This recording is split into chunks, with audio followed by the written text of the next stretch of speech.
Hello दोस्तों, स्वागत है आपका एक और नए वन शॉट के साथ में। सबसे ज्यादा कमेंट्स थे सर 11 अप्रैल से पेपर हैं, 6 सेमेस्टर की फिजिक्स के लिए कुछ कर दीजिए, 1 या 2 दिन बचे हुए हैं। तो भैया आज तारीख है 9, एक वन शॉट ये फर्स्ट पेपर का हम अभी पूरा दे रहे हैं।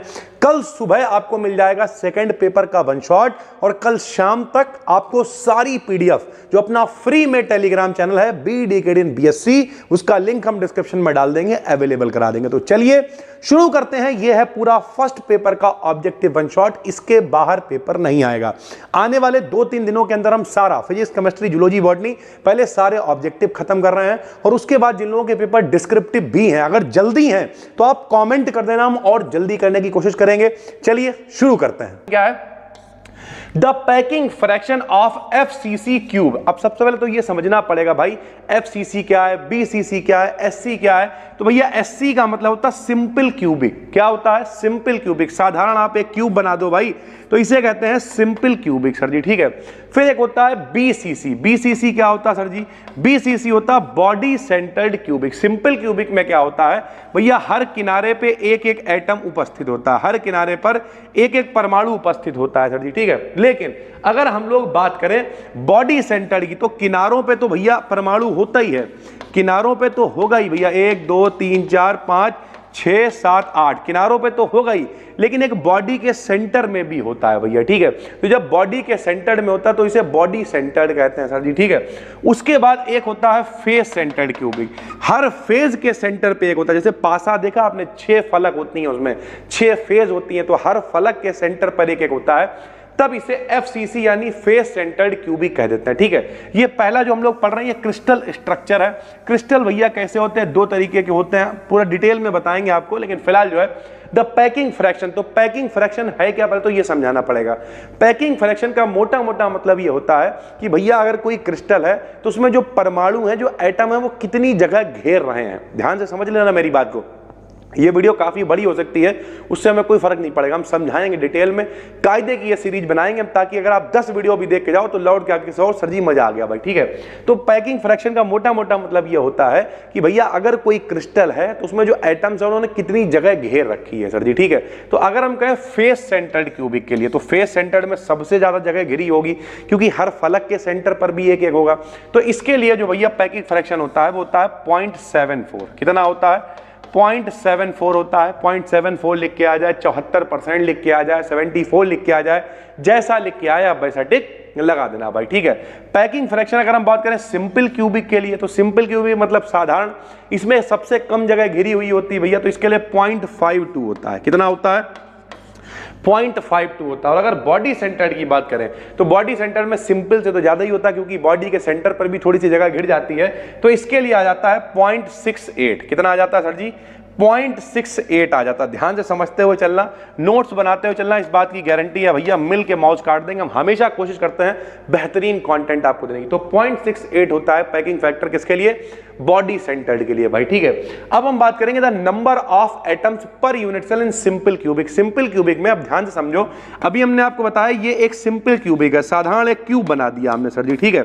अब इसमें देखो 1 2 3 4 5 6 7 8 एटम आपको दिख रहा है, लेकिन हर एटम ये है क्या? ये यूनिट सेल है। अब ध्यान से समझो यूनिट सेल क्या होता है। यूनिट सेल वो सबसे छोटा हिस्सा होता है जिससे पूरा क्रिस्टल बना होता है। यूनिट सेल को X की तरफ, Y की तरफ, Z की तरफ बार बार घुमाएंगे तो पूरा क्रिस्टल बन जाएगा। यानी क्रिस्टल का सबसे छोटी जो यूनिट होती है, जो सबसे छोटा हिस्सा होता है, जैसे ये दीवार है तो इसका सबसे छोटा हिस्सा क्या? ईंट है एक, तो वो इसका यूनिट सेल है। उसी तरीके से भैया ये क्या है? ये एक यूनिट सेल है।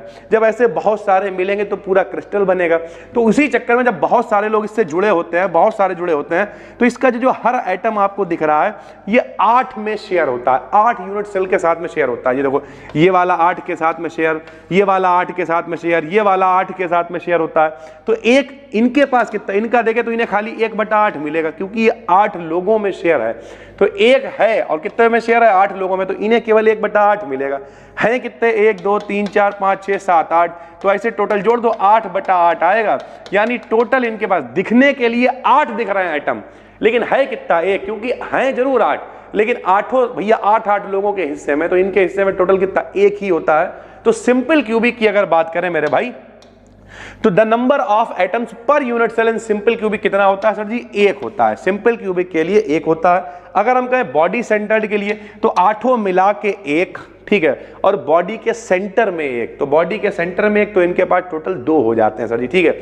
ऐसे जो फेज पे होते हैं, फेज सेंटर पे, वो भी शेयर्ड होते हैं, हर फलक वाला भी शेयर होता है, तो कुल मिला के 3 वो हर जो फलक पे शेयर होते हैं वो, यानी 6 का आधा 3, और 1 वो सब मिला के वाला, तो 4 इनके पास होते हैं। तो यानी आपने क्या समझा भैया? आपने ये समझा कि सिंपल क्यूबिक, ये याद कर लेना मोस्ट इंपॉर्टेंट, सिंपल क्यूबिक में एटम की संख्या कितनी है? 1 है सब मिला के। बॉडी सेंटर्ड में सर जी कितनी है? बॉडी सेंटर्ड में 2 है, और फेस सेंटर्ड में कितनी है? 4 है। 1 2 4, इसे बिल्कुल याद कर लो। FCC लिख के आ जाए, FC लिख के आ जाए, BCC। FCC का मतलब फेस सेंटर्ड क्यूबिक, जैसे भी लिख के आ जाए आपको पता होना चाहिए सर जी, ठीक है।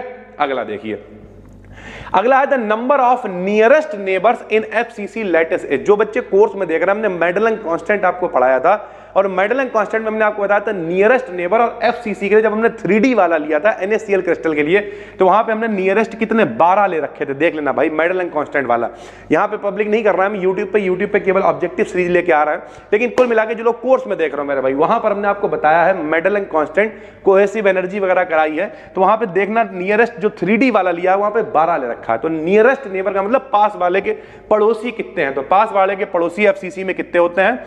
12 होते हैं भाई, ठीक, याद कर लेना, मोस्ट इंपॉर्टेंट है। The basic structure of NaCl, तो NaCl का स्ट्रक्चर कैसा होता है? तो NaCl का स्ट्रक्चर होता है फेस सेंटर्ड क्यूबिक भाई, ठीक। नंबर ऑफ ब्रेवाइस लैटिस, ब्रेवाइस लैटिस का टोटल नंबर कितना होता है? तो 14 होता है। ये ब्रेवाइस लैटिस क्या होता है? तो जितने तरीके के स्ट्रक्चर पॉसिबल होते हैं, कैसे पॉसिबल होते हैं? जैसे एक हमने क्यूबिक कह दिया सर जी, ठीक है, एक हमने कह दिया ट्राई क्लिनिक हो जाएगा मान लिया, ठीक है, एक हमने कह दिया आर्थो मान लिया रोम्बिक हो जाएगा, रोम्बोहेड्रल हो जाएगा, ऑर्थोगोनल हो जाएगा, यानी इस तरीके से जो भी 6 7 8 स्ट्रक्चर बन सकते हैं, उन सब के अगर स्ट्रक्चर देखे जाए, जैसे क्यूबिक वाले 3 बना रहा है, मान लिया 3 बना रहा है क्यूबिक वाले, कौन कौन से? सिंपल क्यूबिक बना रहा है, बॉडी सेंटर्ड बना रहा है, फेस सेंटर्ड बना रहा है, इनमें से कुछ फेस सेंटर्ड नहीं बनाएंगे, कुछ बॉडी सेंटर्ड नहीं बनाएंगे। तो जितने भी प्रकार के क्रिस्टल बन सकते हैं वो सारे के सारे होते हैं 14, और 14 के 14 क्रिस्टलों को मिला के हम लोग ब्रेवाइस लैटिस कह देते हैं। क्या कह देते हैं?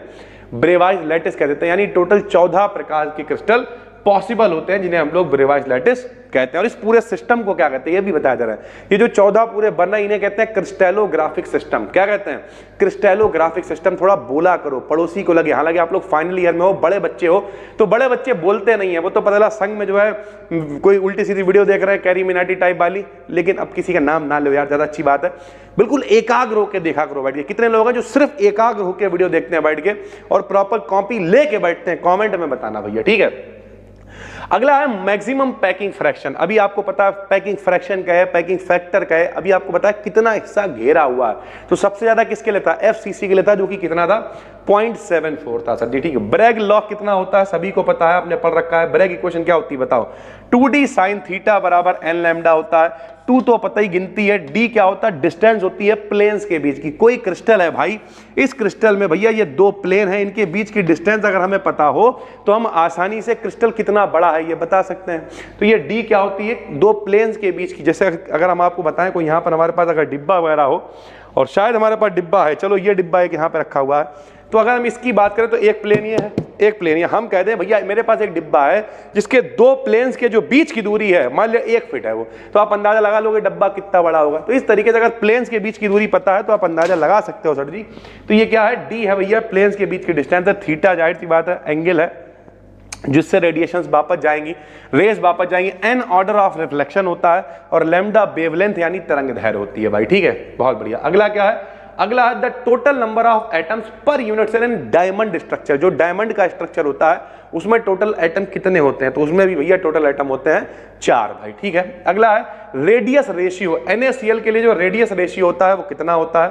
तो NaCl के रेडियस रेशियो समझते हो? Na की रेडियस, Cl की रेडियस का रेशियो मतलब अनुपात 0.524 होता है, ये आपको याद होना चाहिए, मोस्ट इंपॉर्टेंट है सर जी, ठीक है। रॉक सॉल्ट, रॉक सॉल्ट मतलब यही NaCl को ही बोलते हैं, सॉल्ट मतलब नमक होता है, सभी को पता है। तो जो रॉक सॉल्ट होता है स्ट्रक्चर, इसमें Cl नेगेटिव का अरेंजमेंट कैसा होता है? तो अभी आपको बता चुके हैं कि NaCl का जो क्रिस्टल होता है वो कैसा होता है? फेस सेंटर्ड क्यूबिक होता है, यानी FCC होता है भाई, ठीक है। अगला है शॉर्ट की डिफेक्ट पाया जाता है। तो भैया शॉर्ट की डिफेक्ट क्या होता है? शॉर्ट क्या, हम लोग जब छोटे क्लास में, भैया छोटे क्लास में थे, मैच वगैरह हम लोग खेलने जाया करते थे, आप लोग तो अभी भी जाते होंगे, हमें थोड़ा टाइम कम मिल पाता। जब मैच वगैरह खेलने जाते होगे तो एक कोई खिलाड़ी नहीं होता है, पानी पीने चला गया, बाथरूम करने चला गया, तो आप क्या कहते हो? एक खिलाड़ी शॉर्ट है, एक प्लेयर शॉर्ट है। तो प्लेयर शॉर्ट का मतलब एक आदमी कम है। वैसे ही होता क्या है भैया, जब NaCl का मान लिया क्रिस्टल है सर जी, ठीक है, NaCl का क्रिस्टल है, मान लिया ये देखो NaCl का क्रिस्टल है, ये Na है, Cl है, Na है, Cl है, ये क्रिस्टल है। तो इस क्रिस्टल में से जब कोई एक आयन गायब हो जाता है, जब कोई एक आयन गायब हो जाता है, तब हम लोग उसे क्या कहते हैं भैया कि एक प्लेयर शॉर्ट हो गया, एक आयन शॉर्ट हो गया, जिसे हम लोग शॉर्ट की डिफेक्ट कहते हैं। और इससे होता क्या है? इससे क्रिस्टल की डेंसिटी कम हो जाती है। डेंसिटी का मतलब कितना घना है, और अगर कोई आयन शॉर्ट हो गया, कम हो गया, तो जाहिर सी बात है क्रिस्टल की जो डेंसिटी है वो क्या हो गई? कम हो गई भाई, ठीक है। फ्रैंकल डिफेक्ट किसमें पाया जाता है? AgBr में, ZnS में, AgI में, इन सब में फ्रैंकल डिफेक्ट पाया जाता है। अलग अलग होते हैं। किसी में भैया आयन जो है अपनी जगह से हट जाता है, जाता नहीं है, किसी में कतई गायब हो जाता है, मतलब शॉर्ट हो जाता है तो शॉर्ट की कह देते हैं। इस तरीके से अलग अलग तरीके के डिफेक्ट होते हैं जो सॉलिड में पाए जाते हैं भाई, ठीक है। इनमें से जो भी विकल्प में आ जाए, मान लिया शॉर्ट की डिफेक्ट में जो है विकल्प में NaCl आ गया तो NaCl लगा दिया, ये जो भी आ गया, सारे आ गए तो ऑल ऑफ दी एबव लगा दिए।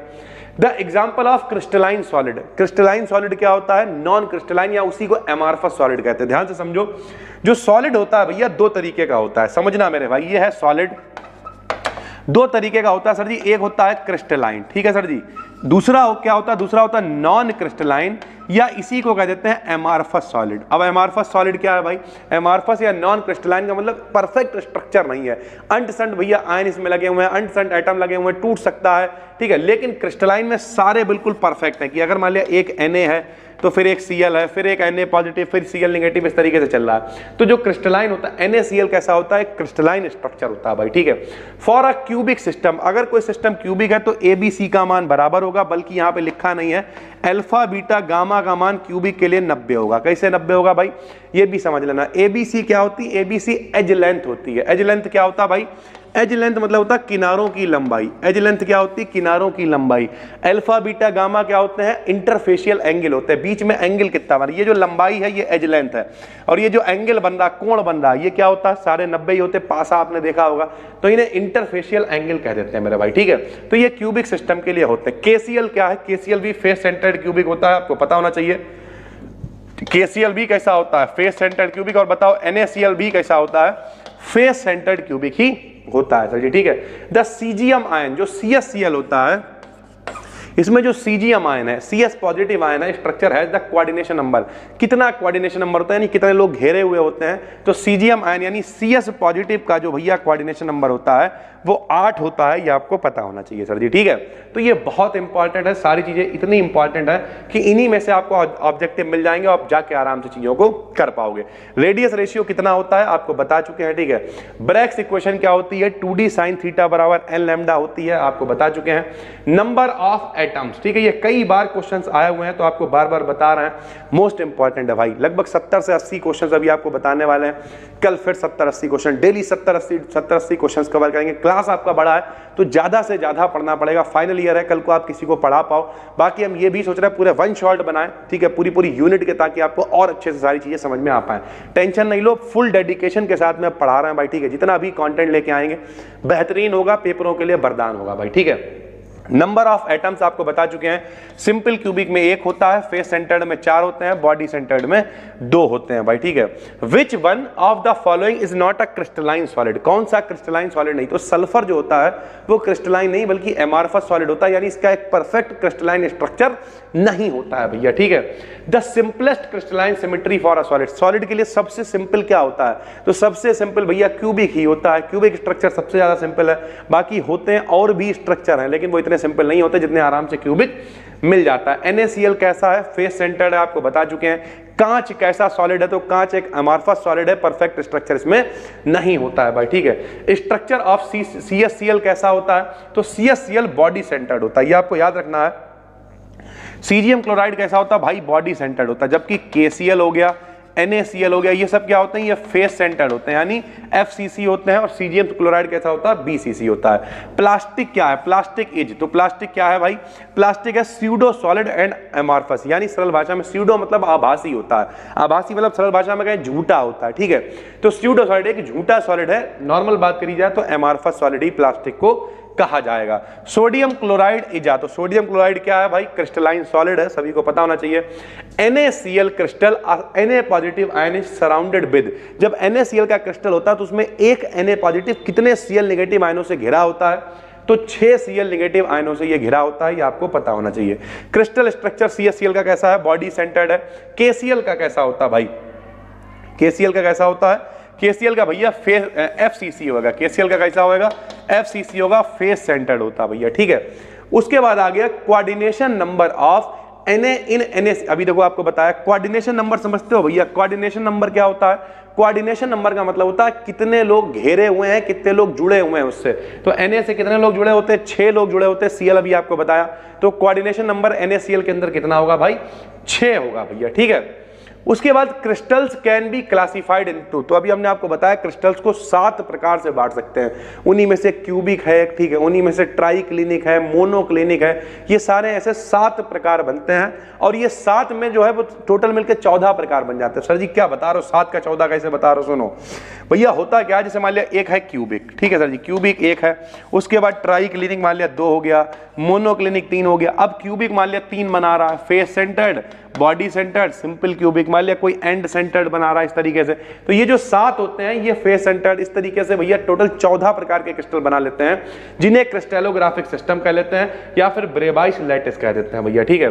ब्रैग इक्वेशन में n क्या होता है आपको बता चुके हैं, ऑर्डर ऑफ रिफ्लेक्शन होता है, is the number of positive और negative ion surrounded each ion, यानी कोई आयन के चारों तरफ जो पॉजिटिव या नेगेटिव आयन होते हैं घेरे हुए उसे क्या कहते हैं, तो अभी हमने आपको बताया उसे कोऑर्डिनेशन नंबर कहते हैं भाई, ठीक है।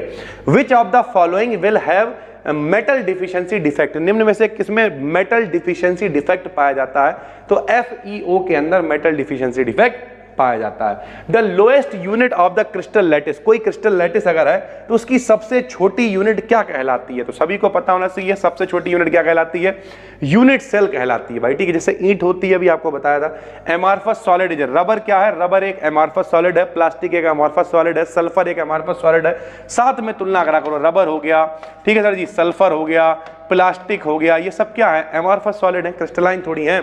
Amorphous solid do not have, amorphous solid में क्या नहीं होता है, तो भैया क्या नहीं होगा बताओ, शार्प मेल्टिंग पॉइंट नहीं होगा, यानी आसानी से जो है पता नहीं चलेगा कि कितने पे ये गलेंगे, क्योंकि सब कुछ मिक्स है भैया, कुछ भी परफेक्ट है ही नहीं। कैरेक्टरिस्टिक ज्योमेट्रिकल शेप नहीं, कोई निश्चित शेप नहीं होगा। Regularity of the structure, structure regular नहीं, रेगुलर का मतलब कि मान लिया crystal Na positive Cl negative, Na positive Cl negative, सब रेगुलरिटी चल रही है, लेकिन रेगुलर नहीं होगा, कहीं भी कुछ भी नहीं है, कहीं भी कुछ गायब है, कहीं भी कुछ नहीं है, तो ये एमॉर्फस सॉलिड होते हैं, या फिर इन्हीं को नॉन क्रिस्टलाइन सॉलिड भी कहते हैं।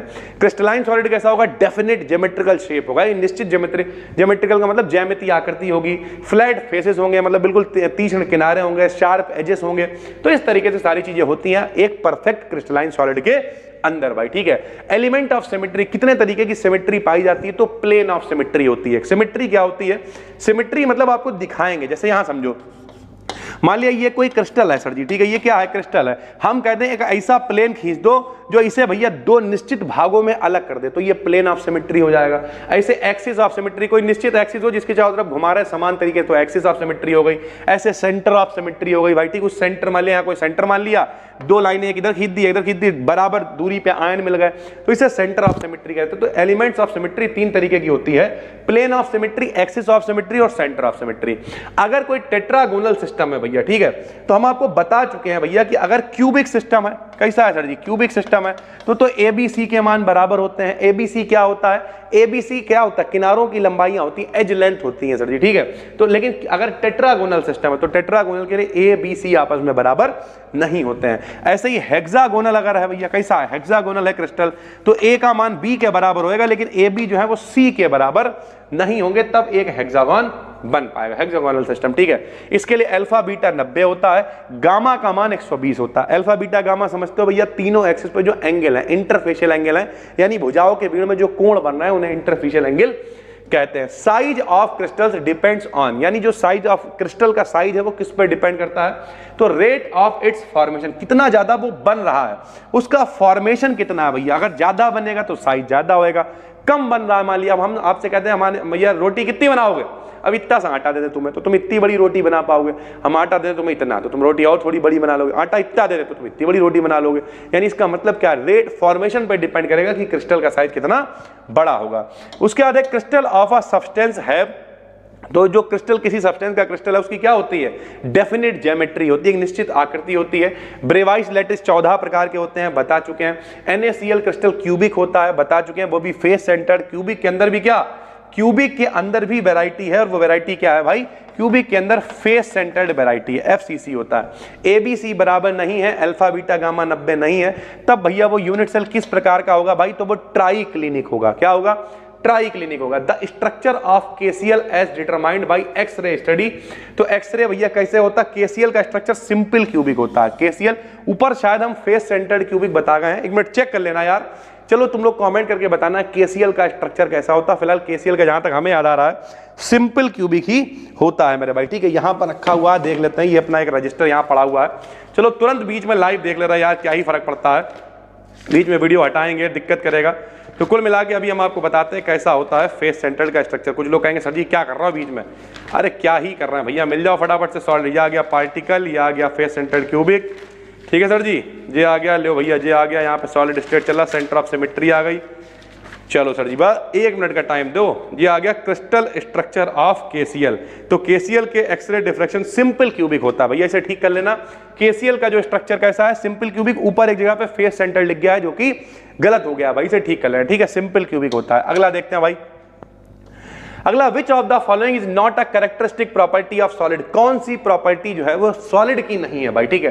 तो इंटरमॉलिक्यूलर फोर्सेस आर वीक, यानी जो बीच, अब जाहिर सी बात है ठोस है, बचपन से पढ़ाया जाता है कि ठोसों के बीच में भैया जो बल लगते हैं वो कैसे होते हैं, बहुत मजबूत होते हैं भैया, सॉलिड होते हैं, तो वीक तो हो ही नहीं सकते हैं, तो इंटरमॉलिक्यूलर फोर्सेस वीक होते हैं, ये सॉलिड की प्रॉपर्टी नहीं है। उसके बाद ग्रेफाइट है, ग्रेफाइट में जो कार्बन होते हैं सभी को पता है कि भैया जो कार्बन होता है, कार्बन के भैया अपर रूप होते हैं, अपर रूप समझते हो, उसी के बदले हुए रूप, कार्बन का अपर रूप क्या है, ग्रेफाइट हो गया, ठीक है। उसके बाद फुलरिन हो गया एक, ठीक है। उसके बाद और कौन सा हो गया, डायमंड हो गया, हीरा हो गया, यानी ये सब कार्बन के ही तो बदले हुए रूप हैं। तो भैया कार्बन इसमें जो ग्रेफाइट वाला होता है, जिसकी पेंसिल की नोक होती है, छड़ होती है पेंसिल की, ठीक है, तो भैया जो ग्रेफाइट है भैया क्या होता है, sp2 हाइब्रिडाइज होता है इसमें कार्बन, ठीक है सर जी।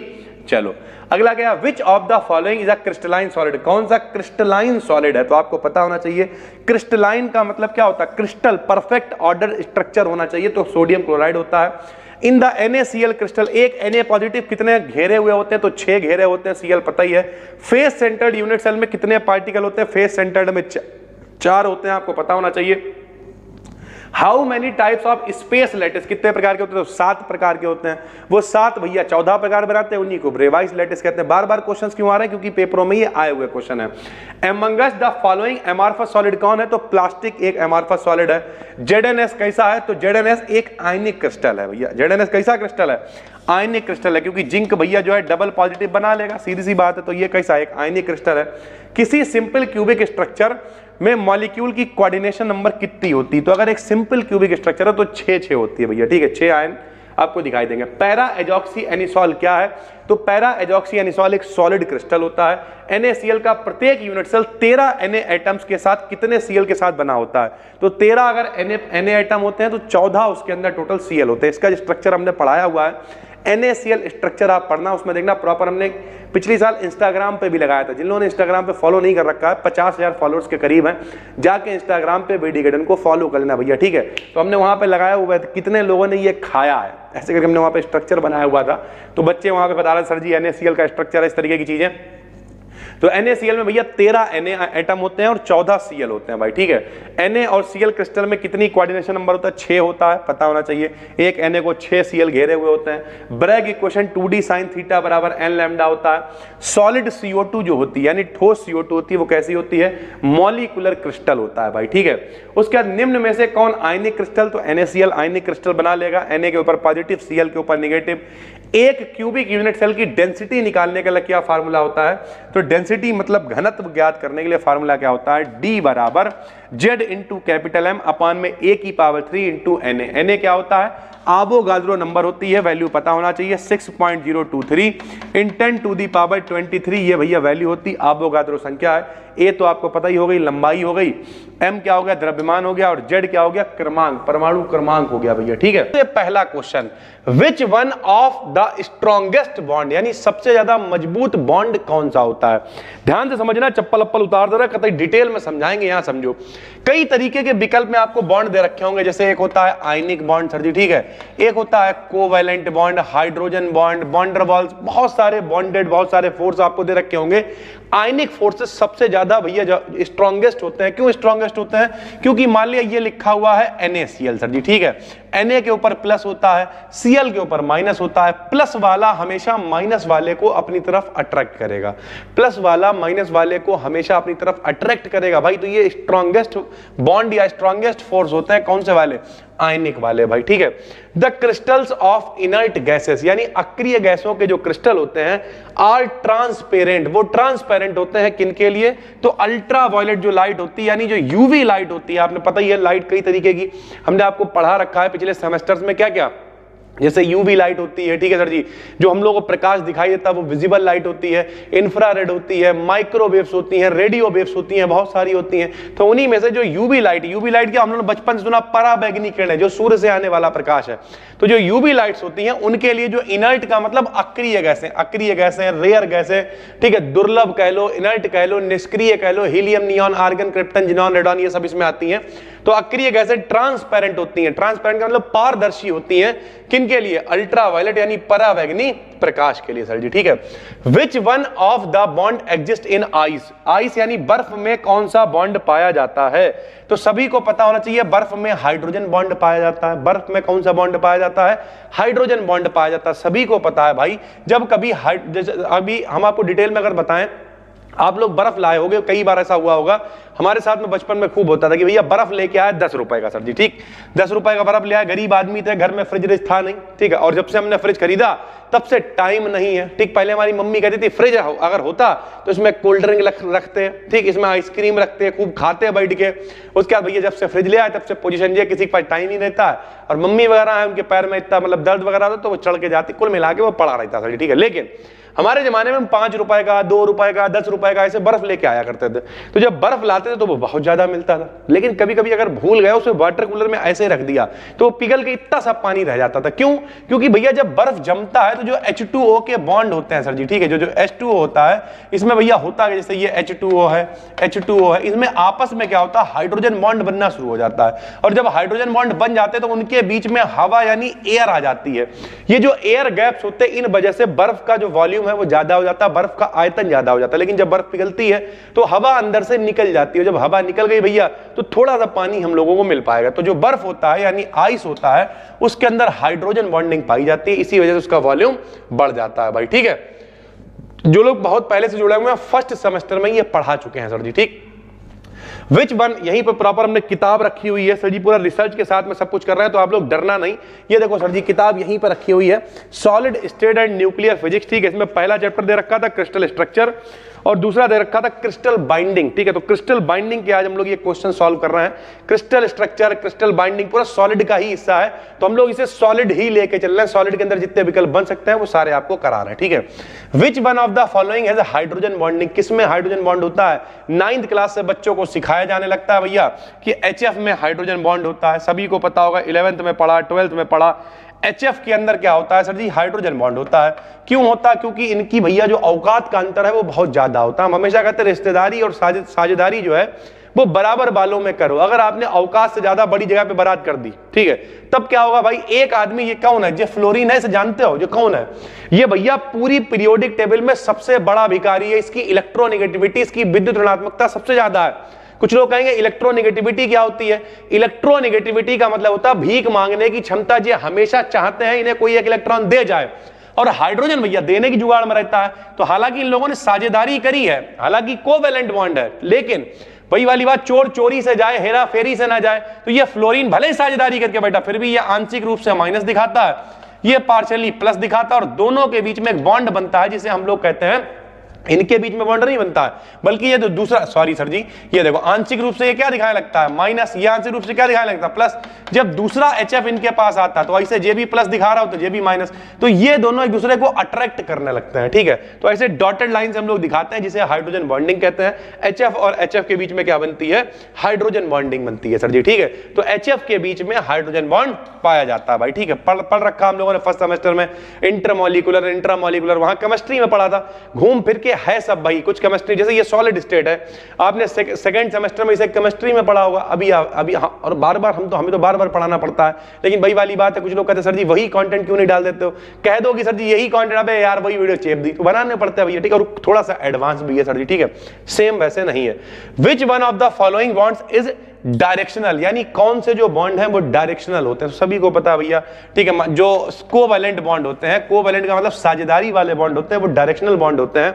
हमेशा क्या होता है भैया, इलेक्ट्रॉन खींचे हुए रहते हैं उसकी तरफ जिसकी इलेक्ट्रोनेगेटिविटी ज्यादा होती है, तो डायरेक्शनल बॉन्ड है भाई, ठीक है। तो ये कोवैलेंट बॉन्ड, यानी जो इसी को हम लोग बैलेंस बॉन्ड भी कह देते हैं, इसी को बैलेंस बॉन्ड भी कहते हैं। कोवैलेंट बॉन्ड या बैलेंस बॉन्ड जो है वो डायरेक्शनल बॉन्ड होते हैं भाई, ठीक है। बिल्कुल डिटेल में बता रहे हैं आपको, ये बिल्कुल नहीं लगेगा कोई जल्दीबाजी है, कुछ नहीं भाई, इतना बेहतरीन कंटेंट दे रहे हैं भाई। अगर आप वाकई में MJPRU वगैरह वाले बच्चे जिनके पेपर डिस्क्रिप्ट ऑब्जेक्टिव हैं, जाके मौज काट दोगे, जिनके डिस्क्रिप्टिव पेपर भी हैं, उन लोगों के लिए भी पूरा एप्लीकेशन पे जो कोर्स, जो लोग भी देख रहे हैं यहाँ पर बढ़िया बढ़िया टॉपिक रिसर्च कर रहे हैं बैठे हुए, खुद यहाँ पर सारे नोट्स बना रहे हैं, आपके लिए लेके आ रहे हैं, तो टेंशन नहीं लो भाई, सिर्फ पढ़ो बैठ के, ठीक है। The number of NaCl units present in a single unit cell, सभी को पता है जो NaCl होता है, कल बताया था आपको कैसा होता है, फेस सेंटर्ड क्यूबिक होता है। कैसा होता है भैया, FCC होता है NaCl, और फेस सेंटर्ड क्यूबिक का मतलब कितने होगा भैया, 4 इसके अंदर यूनिट सेल उपस्थित होंगे भैया। तो फेस सेंटर्ड के लिए 4 एटम्स होंगे, तो 4 इसका सही आंसर हो जाएगा। Which one is correct with respect to strength of bond, अगर बॉन्ड की मजबूती, ताकत की बात करी जाए तो सबसे ज्यादा मजबूत है आयनिक बॉन्ड, अभी बताया, प्लस माइनस आकर्षित करेंगे, अट्रैक्शन होगा। उससे कम होता है कोवैलेंट बॉन्ड। और हाइड्रोजन बॉन्ड पे भैया ठप्पा ही लगा हुआ है यार, ये तो बॉन्ड है ही नहीं एक तरीके से देखा जाए, ये तो नाजायज वाला बॉन्ड है भैया कि H और F आपस में जुड़े थे, ये पति है, इनके ऊपर प्लस आ रहा है, जो पत्नी, दोनों में आपस में लड़ाई हो रही, पता चला किसी और की पत्नी के ऊपर डोरे डाल लजे ऐसे करके, भैया तुझे नाजायज संबंध, तो वैसे ही कमजोर है यार, किसी भी दिन पुलिस को पता चलेगा, पुलिस उठा ले जाएगी, इनके पति को पता चलेगा, आपस में लड़ाई हुई, हिच्चू मचेगा, तो ये तो वैसे ही बॉन्ड नहीं है यार। तो सबसे कमजोर कौन है, हाइड्रोजन बॉन्ड, वैसे ही वीक बॉन्ड होता है भाई, ठीक है। चलो, there is no ionic bond in one of the molecule substance, निम्न में से किसमें आयनिक बॉन्ड नहीं होता, तो एक बेसिक नॉलेज आपको होनी भी चाहिए, फाइनल ईयर में हो, लेकिन उसके अलावा नहीं होता बॉन्ड। तो सभी को पता, जो भैया पानी होता है उसमें क्या होता है, ऐसे करके बॉन्ड बनता है, ऑक्सीजन जो है दोनों से साझेदारी करता है, तो इसका मतलब इसमें आयनिक बॉन्ड नहीं होता है सर जी, ठीक है। Which one of the bond is known as secondary bond, कौन सा बॉन्ड सेकेंडरी बॉन्ड कहा जाता है, तो हाइड्रोजन बॉन्ड को ही सेकेंडरी बॉन्ड कहा जाएगा। क्यों कहा जाएगा, क्योंकि ये बॉन्ड है ही नहीं, लटक है यार, अभी तो बता रहे तुम लोगों को यार, नाजायज वाला बॉन्ड है, तो ये कैसा बॉन्ड कहा जाएगा, सेकेंडरी बॉन्ड कहा जाएगा। The inert gas crystal crystallize in, यानी जो इनर्ट गैस का क्रिस्टल है वो किसमें क्रिस्टलाइज हो जाता है, तो फेस सेंटर्ड क्यूबिक स्ट्रक्चर में। जितने भी इनर्ट गैस, मतलब समझते हो अक्रिय गैस है, helium, neon, argon, krypton, xenon, radon, ये सारे के सारी अक्रिय गैसें होती है, इनके जो क्रिस्टल हैं वो फेस सेंटर्ड यानी FCC में क्रिस्टलाइज, क्रिस्टल की फॉर्म में मिलते हैं हम लोगों को। Which one of the bond is also known as valence bond, अभी बताया आपको, कोवैलेंट बॉन्ड को ही हम लोग क्या कहते हैं, कोवैलेंट बॉन्ड को ही हम लोग बैलेंस बॉन्ड कहते हैं, कोवैलेंट बॉन्ड को ही क्या कह देते हैं भाई, बैलेंस बॉन्ड कह देते हैं। For one dimensional crystal lattice the value of Madelung constant, one dimensional के लिए मेडलन कांस्टेंट की वैल्यू क्या होती है, तो 2 log 2 होती है या फिर 1.38 होती है। ये किसके लिए, वन डायमेंशनल के लिए है। जो लोग एप्लीकेशन पे देख रहे हो ये सीरीज, भैया मेडलन कांस्टेंट पूरा प्रूवमेंट करा चुके हैं, कोहेसिव एनर्जी ये सब कराया हुआ है हमने, तो आपको मजा आ रहा होगा भैया, ठीक है। हमने आपको बताया था 1.74 3D के लिए NaCl, वो भी सब आएगा इसमें भाई। तो यही जिन बच्चों के पेपर डिस्क्रिप्टिव है वो तो पढ़ेंगे ही, लेकिन एप्लीकेशन का यही फायदा है भाई, क्या है कि यहां पर आपको वही चीज थ्योरी देखने को मिल रही है, पेपर में लिखना, नोट्स बनाना नहीं बनाना, क्योंकि पेपर अगर ऑब्जेक्टिव है ठीक है, लेकिन देखा करो बैठ के जो रिकॉर्डेड क्लासेस हैं उन्हें भी। उससे फायदा क्या होगा, उससे फायदा ये होगा कि भाई आपको देखने की, अब हमें नहीं बताना पड़ेगा, आप कहोगे सर जी हाँ 2 log 2 था, तो उसे सॉल्व करके 1.38 आया तो था, आपने NaCl का एग्जाम पे लिया था 1D 2D 3D, वही वाला है, बिल्कुल आराम से आप लगा पाओगे भाई, ठीक है। अगला क्या, विच one is the example of trivalent covalent bond, trivalent का मतलब किसमें 3 बॉन्ड पाए जाते हैं, सभी को पता है नाइट्रोजन में भैया N2 में नाइट्रोजन जे आ गया, नाइट्रोजन जे आ गया, नाइट्रोजन का नंबर कितना होता है 7 होता है, बनता है 2 और 5, 1 2 3 4 5 इनके पास, 1 2 3 4 5 इनके पास, 3 3 की साझेदारी होती, 5 और 3 8 इनके, 8 इनके, 3 3 की साझेदारी करते। फाइनल ईयर में हो भाई ये पता होना चाहिए। यानी कुल मिला के N2 कैसा होता है भैया, ट्रिपल बॉन्ड बनाता है, नाइट्रोजन के पास 3 बॉन्ड बनते हैं और ये बन जाता है ट्राईवैलेंट कोवैलेंट मॉलिक्यूल। ठीक है। The conductivity of ionic crystals, conductivity का मतलब होता है चालन क्षमता, टेम्परेचर बढ़ाने के साथ increases as the temperature, temperature बढ़ाने के साथ क्या होता है, तो बढ़ेगी भाई, सीधी सी बात है, टेम्परेचर बढ़ेगा, गर्म होएगा। अरे किसी के भैया अगर तवा पे उठा किसी को बैठा दो क्या करेगा, आई रे आई रे आई रे, किसी के गरम गरम छुआओ क्या करेगा, भागेगा वो। तो ऐसे ही टेम्परेचर बढ़ेगा तो आयन भागना शुरू करेंगे, और जब आयन भागेंगे तो क्या होएगा, तो भैया करंट भी उनके संग में भागेगी, तो कंडक्टिविटी बढ़ जाएगी, चालकता बढ़ जाएगी। In the absence of hydrogen bond, अगर हाइड्रोजन बॉन्ड ना हो तो the boiling point of water at atmospheric pressure, atmospheric pressure मतलब जो एटमॉस्फेयर है हमारे चारों तरफ वायुमंडलीय दाब है जो कि 1 atm होता है, सीधी सी बात है, तो उस पे जो बॉइलिंग पॉइंट है वो कम हो जाएगा, हाइड्रोजन बॉन्डिंग होने से वो बढ़ जाता है भाई। ठीक है। The criterion for ionic bond, यानी आयनिक बॉन्ड के लिए क्या क्राइटेरिया, तो अभी हमने आपको बताया, जैसे ये NaCl है तो NaCl में Na के ऊपर प्लस क्यों है, Cl के ऊपर माइनस क्यों, क्योंकि इनकी औकात का अंतर है। औकात मतलब इलेक्ट्रोनेगेटिविटी, कभी भी तुमसे कोई कुछ मांगता हुआ नजर आए, समझ लेना उसकी इलेक्ट्रोनेगेटिविटी बहुत ज्यादा है। ठीक है। हमारा हमेशा से नियम रहा, हम कभी किसी से कुछ मांगते नहीं थे। ठीक है। लेकिन जब से बिजनेस की फील्ड में आए, अगर आपने यहां पे ये नियम बना के बैठा हम कभी लोन नहीं लेंगे, ठीक, कभी किसी से कुछ करेंगे नहीं, कोई बैंक से कनेक्शन नहीं रखेंगे, किसी से मतलब बातचीत नहीं करेंगे, किसी को देंगे नहीं, तो खत्म हो जाओगे, तो बिजनेस चल ही नहीं पाएगा। आप देखना किसी की अगर परचूनी की दुकान भी है तो सुबह से शाम तक पता नहीं कितना उधार बांट देता होगा। कुछ लोग कहेंगे नहीं हम तो उधार नहीं देते, तो वो भिनकते हैं बैठ गए।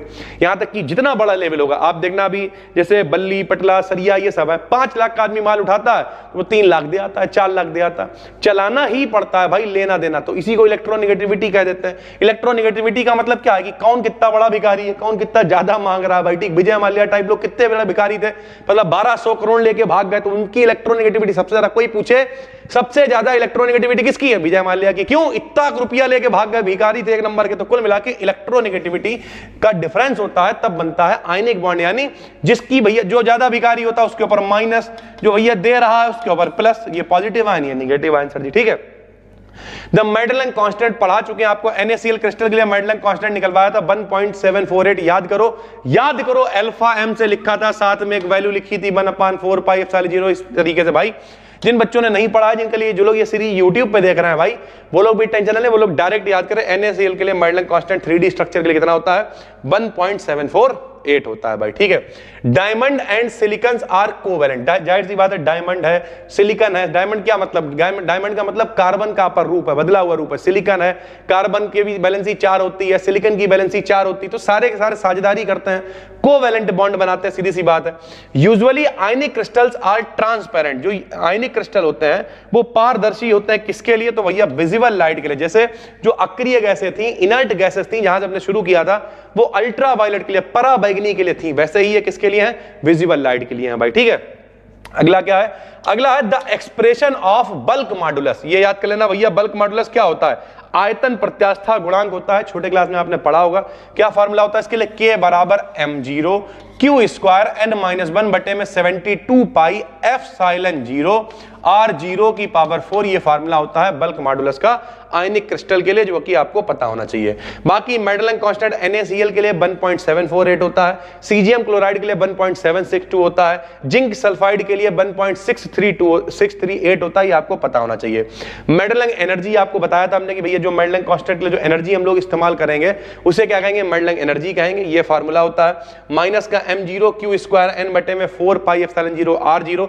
ये आपको जाना पहचाना लग रहा होगा, जो लोग एप्लीकेशन पे देख रहा हो, इसी तरीके के कुछ कांस्टेंट्स हम लोग गुणा करते हैं तो मेडलन कांस्टेंट को निकाला करते थे सर जी। ठीक है। The ionic bonds are also known, जो आयनिक बॉन्ड होते हैं उन्हें और क्या कहते हैं, तो भैया उन्हें इलेक्ट्रोवैलेंट बॉन्ड भी कहते हैं। जरा ध्यान से समझना, विद्युत संयोजी का मतलब क्या, प्लस माइनस है, तो उन्हें आयनिक बॉन्ड तो कहते ही हैं, इलेक्ट्रोवैलेंट बॉन्ड कह देते हैं, साथ में इंटरपोलर बॉन्ड भी कह देते हैं। इंटरपोलर मतलब आपस में पोलर है, एक के ऊपर प्लस है, एक के ऊपर माइनस है, तो इंटरपोलर बॉन्ड भी कह देते हैं। What is not correct example on the basis of crystal binding, यानी किसका जो एग्जाम्पल है वो सही नहीं है अगर हम बात करें क्रिस्टल के लेवल पे भैया। तो यहां पे लिखा हुआ है मेटालिक क्रिस्टल जर्मेनियम का, तो भाई जर्मेनियम का क्रिस्टल मेटालिक नहीं होएगा, क्यों? सभी को पता जर्मेनियम का एक सेमी कंडक्टर होता है, अर्धचालक है, पूरी तरीके से ये धातु तो है नहीं, तो मेटालिक नहीं होता है। यही पूछ रहा, नॉट करेक्ट, तो ये वाला भैया करेक्ट नहीं है। जो जर्मेनियम का क्रिस्टल होता है वो सेमी कंडक्टर की फॉर्म में होता है, मेटल की फॉर्म में नहीं होता है सर जी, ठीक है। उसके बाद the expression of Lennard Jones, अब लेनार्ड जोन्स यहां पूरा नाम लिखा हुआ तो कंफ्यूज नहीं होना, इसी को LJ potential, liquid LJ potential भी कह देते हैं भैया, एल और जे पोटेंशियल लिख के आ जाएगा। तो इसके लिए फार्मूला क्या होता है भैया, बी आर बराबर 4 एप्सिलॉन 0 सिग्मा अपान आर की power 12 minus sigma upon r की पावर 6, ये फार्मूला इसके लिए होता है। जहां पे सिग्मा क्या है, यूनिट ऑफ लेंथ है, एप्सिलॉन क्या है, यूनिट ऑफ एनर्जी है, आर क्या है, distance between centres of 2 molecules है सर जी, ठीक है।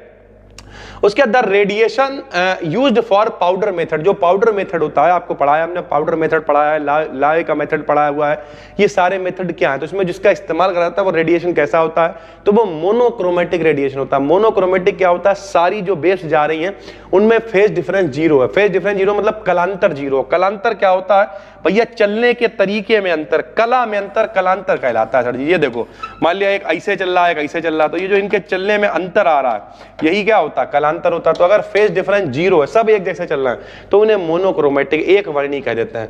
The atoms radius of simple cubic, कल आपको बताया था simple cubic, body centred, face centred. तो सिंपल क्यूबिक के लिए जो रेडियस होती है वो भैया एज लेंथ की आधी होती है। एज लेंथ क्या होता है, किनारे की लंबाई ए है तो उसकी आधी रेडियस हो जाएगी a/2 भाई, ठीक है।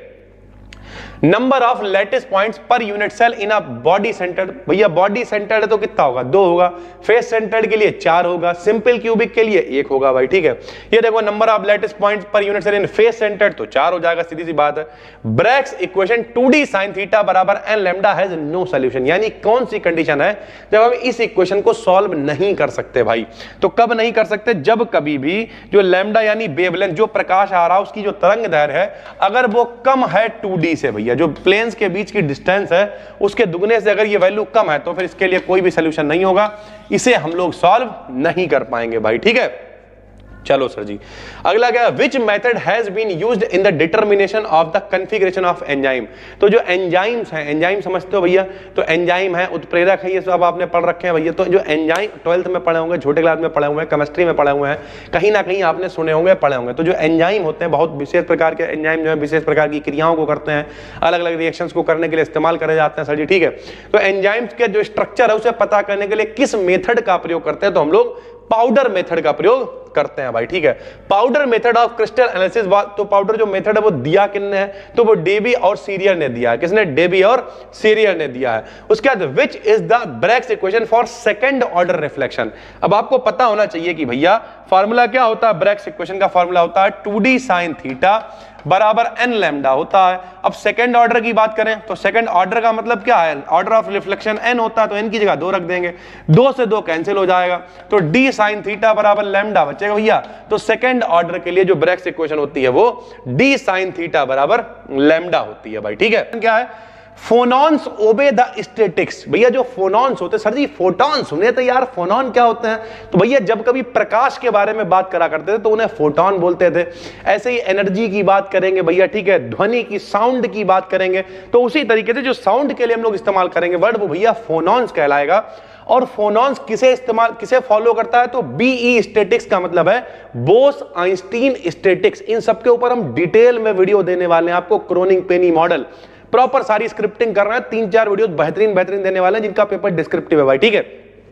तो सब्सक्राइब करके रखना चैनल को। बोस आइंस्टीन स्टैटिक्स है, मैक्सवेल बोल्ट्जमैन स्टैटिक्स है, फर्मी डायराक स्टैटिक्स है, ये सारे मोस्ट इंपॉर्टेंट है। उनमें से किस स्टैटिक्स को ये फॉलो करते हैं फोनॉन्स, भैया बोस आइंस्टीन को, इसीलिए इन्हें बोसॉन्स भी कह देते हैं। क्या कह देते हैं, बोसॉन्स कह देते हैं भैया, याद रखना डिटेल में, ये नहीं ऑब्जेक्टिव है तो हवा में निकाल दिया।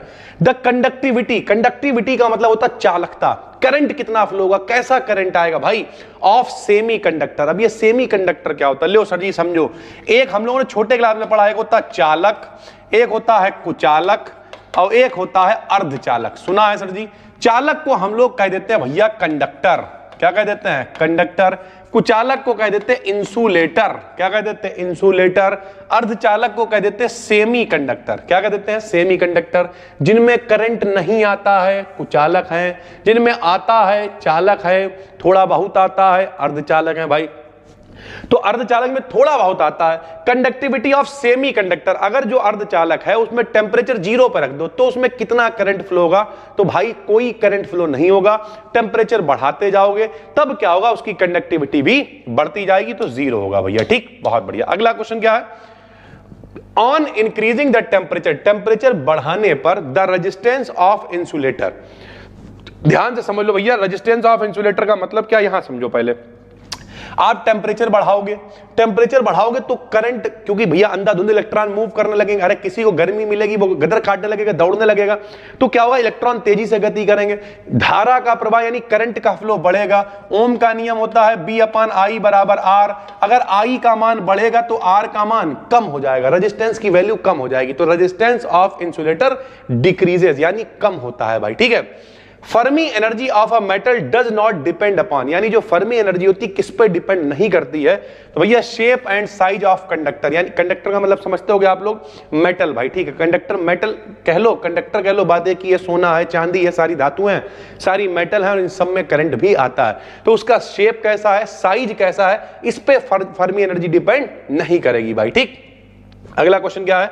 अगला question, the materials whose valence band are partially filled are called. जरा ध्यान से समझना, यहां पे 3 तरीके के भैया सब्सटेंस हैं। एक क्या है भाई? एक है कंडक्टर, सभी को पता है, चालक मतलब कंडक्टर सर जी। ठीक है। एक क्या है? एक है भाई सेमी कंडक्टर। एक तो कंडक्टर हो गया भाई, एक क्या हो गया? सेमी कंडक्टर हो गया, और एक क्या हो गया? इंसुलेटर हो गया। अब इसमें जो बैलेंस, जो बैंड थ्योरी है, बैंड सिद्धांत क्या कहता है कि 2 तरीके के बैंड होते हैं। कैसे होते हैं? एक होता है बैलेंस बैंड और एक होता है कंडक्शन बैंड। ठीक है। जब कभी बैलेंस बैंड और कंडक्शन बैंड में बहुत कम गैप होएगा तो भैया आराम से इलेक्ट्रॉन यहां से यहां चला जाएगा, तो वो कंडक्टर कहलाएगा। सेमी कंडक्टर में थोड़ा ज्यादा गैप होगा, इसे फॉरबिडन एनर्जी गैप कहते हैं भाई। ठीक है, हिंदी में कहते हैं ऊर्जा अंतराल कहते हैं। ठीक है। इंसुलेटर में दोनों के बीच में गैप बहुत ज्यादा होगा। जो ऊपर वाला कंडक्शन बैंड होगा यहां कोई इलेक्ट्रॉन नहीं जा पाएगा, ये कंडक्शन बैंड खाली होगा। ठीक। लेकिन कंडक्टर में क्या होगा? ये पूरी तरीके से भरा हुआ होगा। जब कंडक्टर भरा होगा तो बैलेंस बैंड जो है वो बहुत कम भरा हुआ होगा। तो जो पार्शियली फिल्ड का मतलब बहुत कम भरा होता है बैलेंस बैंड किसमें? कंडक्टर में। कंप्लीटली फिल्ड इसमें क्या होगा? ये जो कंडक्शन बैंड होते हैं ऊपर वाले। कंडक्शन बैंड समझते हो? चालन बैंड। बैलेंस बैंड का मतलब संयोजी बैंड। कुछ बच्चे हिंदी वाले में विचार है तो बीच बीच में हम बताते हुए चलते हैं भाई। ठीक। द एनर्जी गैप, जिस गैप की हम लोग बात कर रहे थे, इन सेमी कंडक्टर कितना होता है गैप? तो भैया 1 EV होता है। EV मतलब इलेक्ट्रॉन वोल्ट। इलेक्ट्रॉन वोल्ट आपको पता है, एक इलेक्ट्रॉन को एक बिंदु से दूसरे बिंदु तक ले जाने में जितना कार्य करना पड़ता है उसे EV कह देते हैं, इलेक्ट्रॉन वोल्ट भाई। ठीक है। द स्पिन ऑफ फोनॉन, फोनॉन की स्पिन कैसी होती है? 0 होती है, कोई स्पिन नहीं भैया। ठीक है। इलेक्ट्रॉन की स्पिन हम लोगों ने पढ़ी थी क्लॉकवाइज एंटी, फोनॉन की कोई स्पिन नहीं, 0 spin. Kronig Penney model most important, जिन बच्चों के पेपर भैया डिस्क्रिप्टिव है, ठीक है, क्रोनिंग पेनी मॉडल याद कर लेना, पेपर में जरूर आएगा। तो क्रोनिंग पेनी मॉडल क्या है? तो नियरली फ्री इलेक्ट्रॉन मॉडल है, ये भी लगभग फ्री इलेक्ट्रॉन पर ही काम करता है भाई। ठीक है। The effective mass of an electron, यानी जो इलेक्ट्रॉन का इफेक्टिव मास होता है वो कैसा हो सकता है? तो पॉजिटिव हो सकता है या फिर नेगेटिव हो सकता है इंफिनिटी की तुलना में भाई। ठीक। The conductivity of semi conductors, जो कंडक्टिविटी होती है सेमी कंडक्टर की, अभी बताया अगर टेम्परेचर 0 है तो कंडक्टिविटी 0, इनमें करंट फ्लो नहीं होगा। लेकिन टेम्परेचर बढ़ाओगे तो भैया फिर क्या होगा? इसमें कंडक्टिविटी बढ़ेगी। तो increases with rise in temperature, यानी टेम्परेचर बढ़ने के साथ साथ कंडक्टिविटी बढ़ती है भाई। ठीक। होल इज अ, होल क्या है? सभी को पता होना चाहिए भैया। होल क्या होता है? 2 चीजें हम लोगों ने 12th में पढ़ी हैं। एक क्या होता है? इलेक्ट्रॉन। एक क्या होता है? होल, जिसे हम लोग हिंदी में भाई कोटर कहा करते थे। इलेक्ट्रॉन के ऊपर माइनस होता था, कोटर के ऊपर प्लस हुआ करता था। N टाइप, P टाइप, ये सब सुना हुआ। P मतलब पॉजिटिव, इसमें होल हुआ करता था। N मतलब नेगेटिव, इसमें इलेक्ट्रॉन हुआ करता था। तो होल क्या है? अ पॉजिटिव चार्ज पार्टिकल, एक पॉजिटिव चार्ज पार्टिकल है भाई। ठीक है। The energy gap of for semi conductor, जो एनर्जी गैप होता है सेमी कंडक्टर के लिए वो क्या होता है? Is than that of for an insulator, यानी इंसुलेटर की तुलना में एनर्जी गैप कम होगा या ज्यादा होगा? तो सीधी सी बात है भैया, कंडक्टर में सबसे कम होएगा, सेमी कंडक्टर में उससे ज्यादा, इंसुलेटर में सबसे ज्यादा होगा तो स्मॉलर होगा, यानी इंसुलेटर से कम होगा भाई। ठीक। The conduction band of an insulator, जाहिर सी बात भैया अभी हमने आपको बताया कि इंसुलेटर में मतलब कुचालक, इसमें धारा का प्रवाह होएगा ही नहीं, तो नीचे बैलेंस बैंड है, चालन बैंड है, संयोजी बैंड है, ऊपर कंडक्शन मतलब चालन बैंड है, यहां से यहां बहुत दूरी होगी, कोई इलेक्ट्रॉन कंडक्शन बैंड में जाएगा ही नहीं, यानी ये खाली होगा कंडक्शन बैंड किसके केस में, इंसुलेटर के केस में। अ सेमी कंडक्टर बिहेव्स, देखो टी बराबर अगर 0 है तो सेमी कंडक्टर की कंडक्टिविटी 0 होगी, कोई करंट फ्लो नहीं होगा, यानी वो कुचालक यानी इंसुलेटर की भांति व्यवहार करेगा भाई, ठीक है। फोनॉन्स को हम लोग और किस नाम से जानते हैं, अभी आपको ऊपर बताया, बोस आइंस्टीन स्टैटिक्स को ये फॉलो करते हैं, तो बोसॉन्स के नाम से भी हम लोग इन्हें जानते हैं भाई, ठीक है। The quantum of energy of elastic waves, ये देखो बात बता दी हमने, क्वांटम मतलब क्या, सरल भाषा में पैकेट होता है, तो एनर्जी के वो पैकेट जो इलास्टिक वेव्स के लिए होते हैं किसी क्रिस्टल की फॉर्म में, उन्हें ही हम लोग क्या कह देते हैं, फोनॉन्स कह देते हैं भाई, ठीक है। The density of states is proportional to the, यानी जो घनत्व होता है स्टेट्स का वो किसके समानुपाती, किस पे निर्भर करता है, तो e की पावर 1/2 बोले तो अंडर रूट ई, सरल भाषा में हाफ पावर का मतलब क्या होता है सर जी, हाफ पावर का मतलब होता है अंडर रूट भाई, ठीक है। उसके बाद रेशियो ऑफ फर्मी एनर्जी, यानी जो फर्मी एनर्जी है और फर्मी टेम्परेचर, इसके रेशियो को क्या कहते हैं, तो इसके रेशियो को बोल्ट्जमैन कांस्टेंट कहते हैं सर जी, के से लिखते हैं। The conductivity of conductor, conductor की जो कंडक्टिविटी है वो जाहिर सी बात है with increase of temperature, temperature बढ़ने के साथ घटेगी। ध्यान से समझना, जो सेमी कंडक्टर उसकी पहले से कम है, टेम्परेचर बढ़ाओगे तो बढ़ेगी, लेकिन जो कंडक्टर है उसकी पहले से ही कंडक्टिविटी बढ़ी हुई है, उसका टेम्परेचर अगर बढ़ा दोगे तो फिर क्या होगी, वही वाली बात नहीं, एक पहले से परफेक्ट व्यक्ति है जो बिल्कुल बेहतरीन काम कर रहा है, तुमने उस पर टेम्परेचर बढ़ा दिया, मान लिया कोई बढ़िया मिस्त्री है, तुम उससे कह रहे काम नहीं कर रहा, हाँ भाई, उसकी छाती में मूंग दल रहा तो क्या होगा, वो कहेगी जाओ करा लो फिर काम, तो उसकी कंडक्टिविटी कम हो जाएगी। लेकिन जो मान लिया अभी सेमी मिस्त्री है, सेमी कंडक्टर है, उसकी छाती पे खड़े रहो, वो डरेगा यार अभी हम पूरी तरीके से मिस्त्री भी नहीं है, अब यार हमारी छाती पर भगाना, तो उसकी कंडक्टिविटी बढ़ेगी। जो मेन मिस्त्री है वो तो हड़का दे, तुम चलो अच्छा किसी और से करा लो जाके, वो वाला मामला ना भाई। सेमी का मतलब ही क्या, पूरी तरीके से कंडक्टर बनने की प्रोसेस में है, उसे सेमी कंडक्टर कह देते हैं। आपके गली मोहल्ले जैसे हमारे यहाँ 2 लोग काम करते हैं, एक प्रॉपर मिस्त्री है, एक सेमी मिस्त्री है, लेकिन अगर हम उनसे कहते हैं भैया तुम सेमी मिस्त्री हो, तो वो कहेंगे सेमी, नहीं समझ पाएंगे ना, तो उन लोगों से चर्चा नहीं करनी, अपने समझने के लिए भाई, ठीक है। उसके बाद ऑप्टिकल वाइब्रेशन, जो ऑप्टिकल जब भी बढ़ रहा है तो प्रकाश से रिलेटेड है, वो ऑप्टिकल वाइब्रेशंस आर प्रोड्यूस्ड, यानी जो उत्पन्न होते हैं in the vibrations of 1D diatomic linear lattice, ठीक है। तो जो किस में प्रोड्यूस होते हैं, मतलब ध्यान से समझो पहले हम यहाँ पे कहना क्या चाह रहे हैं, ऑप्टिकल वाइब्रेशंस यानी प्रकाशीय जो कंपन है, आर प्रोड्यूस्ड यानी प्रोड्यूस होते हैं इन द मतलब किस में, तो vibrations of 1 dimensional diatomic linear lattice, यानी 2 परमाणु वाला जो डाई एटॉमिक 1 डायमेंशनल होगा, सिर्फ लंबाई में होगा, चौड़ाई ऊंचाई में नहीं होगा, उसमें प्रोड्यूस होंगे, कैसे, ऑप्टिकल वाइब्रेशंस प्रोड्यूस होंगे भाई, ठीक है। क्वेश्चन है अ न्यूक्लियस इज कंसीडर्ड, यानी न्यूक्लियस का मतलब होता है नाभिक, ठीक है, सभी को पता है दुनिया में जितनी भी चीजें हैं वो सब छोटे छोटे पार्टिकल से, कणों से मिलकर बनी है, जिन्हें हम लोग एटम यानी परमाणु कहते हैं, ठीक है। और परमाणु छोटे छोटे 2 भागों से मिलकर बना होता है, एक उसका भैया नाभिक यानी न्यूक्लियस कहलाता है, न्यूक्लियस के अंदर प्रोटॉन और न्यूट्रॉन होते हैं और चारों तरफ इलेक्ट्रॉन चक्कर लगा रहे होते हैं भाई, ठीक है, सभी को यह बात पता होगी। जिनमें इलेक्ट्रॉन चक्कर लगाते थे उन्हें शेल यानी कोश कहा करते थे भाई, ठीक है। आप फाइनल ईयर में हो तो इतना मान के चल रहे हैं कि ये बेसिक सी चीजें जो 9th क्लास में पढ़ाई जाती हैं आपको पता होंगी, फिर भी थोड़ा थोड़ा बताते हुए चलेंगे भाई, ठीक है। तो आज न्यूक्लियस का मतलब एक नाभिक, इज माने है कंसीडर्ड मतलब माना जाता, as an aggregate of 2 types of particles, यानी कौन से वो 2 पार्टिकल्स हैं जिनसे मिलकर नाभिक बना होता है। तो सभी को पता है, बचपन से सिखाया जाता है कि नाभिक के अंदर रहते हैं प्रोटॉन और न्यूट्रॉन भाई, ठीक है। तो ये लो नाभिक के अंदर कौन होगा, प्रोटॉन और न्यूट्रॉन होंगे भाई, ठीक है।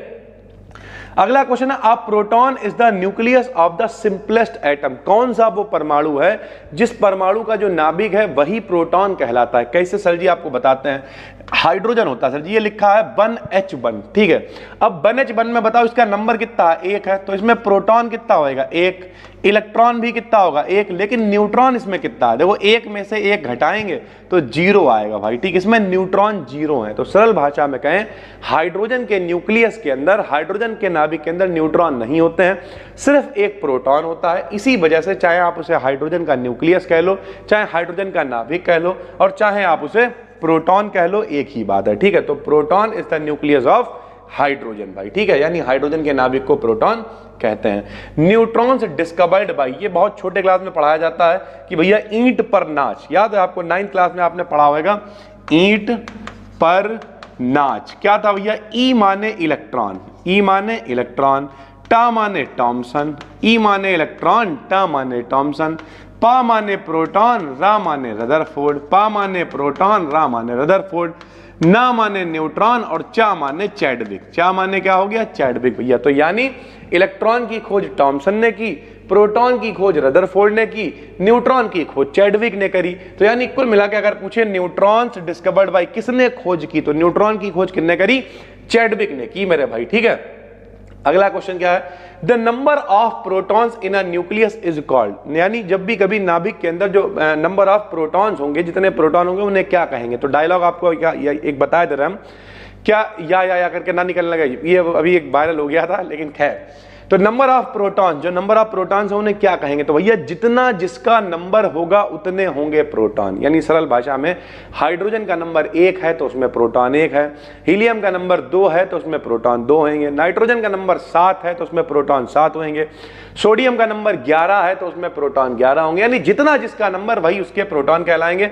सरल भाषा में number of proton atomic number के बराबर होता है, number of proton atomic number के बराबर होता है भाई। ठीक है, अगला क्वेश्चन देखिए, nuclei that contain the same number of proton, यानी बे नाभिक जिनमें नंबर ऑफ प्रोटॉन सेम होते हैं। अब नंबर ऑफ प्रोटॉन सेम का मतलब उनका मतलब नंबर सेम होएगा। जैसे मान लिया हम कहते हैं, इधर देखो आपको दिखाते हैं, जैसे हम लिखते हैं भैया कि 1H1 लिख दें हम, ठीक है सर जी, और हम 1H2 लिख दें, ठीक। तो अब देखो इसका भी नंबर 1 है, जो नीचे लिखा होता है भाई नंबर है, इसका भी नंबर 1 है, इसका भी नंबर 1 है, यानी दोनों में एक एक प्रोटॉन है। जब प्रोटॉनों का नंबर सेम होता है तो उन्हें सम स्थानिक कहते हैं, क्योंकि स्थान सेम होगा, हाइड्रोजन तो है ही, स्थान तो एक ही होगा ना पीरियोडिक टेबल में, तो उन्हें सम स्थानिक कह देते हैं, जिन्हें हम लोग इंग्लिश में कहते हैं आइसोटोप्स। क्या कहते हैं? आइसोटोप्स। तो आइसोटोप्स का मतलब समस्थानिक, यानी अगर प्रोटॉन सेम है तो उसका नंबर सेम होगा, नंबर सेम का मतलब उसका प्लेस यानी स्थान सेम होगा, और समस्थानिक आइसोटोप्स वो कहलाएंगे।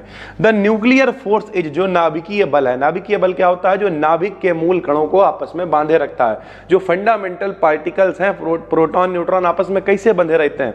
तो न्यूक्लियर फोर्स के कारण बंधे रहते हैं। इसलिए the strongest among all force, ये जितने भी फोर्सेस है, चाहे वो मैग्नेटिक फोर्स हो यानी चुंबकीय बल हो, इलेक्ट्रिक फोर्स हो, ग्रेविटेशनल फोर्स हो, कोई भी फोर्स हो, उनमें सबसे ज्यादा जो ताकतवर बल है, सबसे ज्यादा पावरफुल बल जो है वो न्यूक्लियर फोर्स होता है, जो प्रोटॉन और न्यूट्रॉन को आपस में बांधे रखता है भाई। ठीक, ये देखिए, the nuclear force is short range force, लेकिन भैया नाभिक बहुत छोटा होता है, तो बहुत छोटी रेंज के लिए ही अप्लाई होता है, प्रोटॉन और न्यूट्रॉन के बीच में लगता है, मतलब बहुत बड़ी रेंज का फोर्स नहीं है, बहुत छोटी रेंज में ही अप्लाई होता है। इन एनी न्यूक्लियस, किसी नाभिक में, the number of neutron, neutron आप कैसे निकालोगे? ध्यान से समझो, अभी हमने आपको क्या करके दिखाया था भैया, हमने कहा मान लिया 6O12 लिखा हुआ मान लिया, ठीक है, 6O कहां से लिख दिया यार, 6C12 लिखा हुआ मान लिया, ठीक है भाई, कार्बन का नंबर 6 होता है, तो जो नीचे लिखा हुआ है भैया वो इसका नंबर होता है, और जो ऊपर लिखा होता है वो इसका परमाणु भार होता है। क्या होता है? परमाणु भार। इंग्लिश में कहें तो एटॉमिक वेट होता है भाई, ठीक, एटॉमिक वेट होता है। तो जो ऊपर है एटॉमिक वेट उसे ए से लिख देंगे, जो नीचे नंबर लिखा हुआ उसे जेड से लिख देंगे, ऊपर वाले में से नीचे वाले को घटा देंगे तो न्यूट्रॉन की संख्या निकल आई। यानी हमेशा परमाणु भार में से होता क्या भाई, हम आपको समझाते हैं, प्रोटॉन प्लस न्यूट्रॉन को जब मिलाते हैं तो वो परमाणु भार बन जाता है। प्रोटॉन प्लस न्यूट्रॉन को मिलाते हैं तो एटॉमिक वेट यानी परमाणु भार बन जाता है, ठीक है। न्यूट्रॉन को अगर हमसे कोई कहे न्यूट्रॉन की वैल्यू निकालो तो प्रोटॉन को उधर भेजना पड़ेगा, यानी न्यूट्रॉन बराबर क्या आएगा? A माइनस का P आ जाएगा। और P का मतलब क्या? P मतलब प्रोटॉनों की संख्या। प्रोटॉनों की संख्या कितनी होगी? जितना उसका नंबर होगा उसे जेड से लिख देते हैं। तो हमेशा न्यूट्रॉन होता है A माइनस का जेड। न्यूट्रॉन क्या होता है? A minus Z. मोटी मोटी बात करें तो ऊपर वाले में से नीचे वाले को घटा देते हैं भाई, ठीक है। अगला क्वेश्चन है the spin of electron is equal to, electron की स्पिन क्या होती है? प्लस हाफ होती है या माइनस हाफ होती है? सिंगल इलेक्ट्रॉन की बात कर रहे हैं तो प्लस हाफ लेंगे हम लोग, 1/2, यानी इलेक्ट्रॉन कैसे घूमता है? या तो क्लॉकवाइज घूमता है या फिर एंटी क्लॉकवाइज घूमता है, छोटे क्लास से हम लोगों ने पढ़ रखा है। The radius of the nucleus is proportional to, यानी जो नाभिक की त्रिज्या है वो किस पे डिपेंड करती है? तो A की पावर 1/3 पे डिपेंड करती है। A क्या है? एटॉमिक वेट है भाई, ठीक है। The approximation value of nucleus radius, जो नाभिक की त्रिज्या है उसकी लगभग वैल्यू कितनी होती है?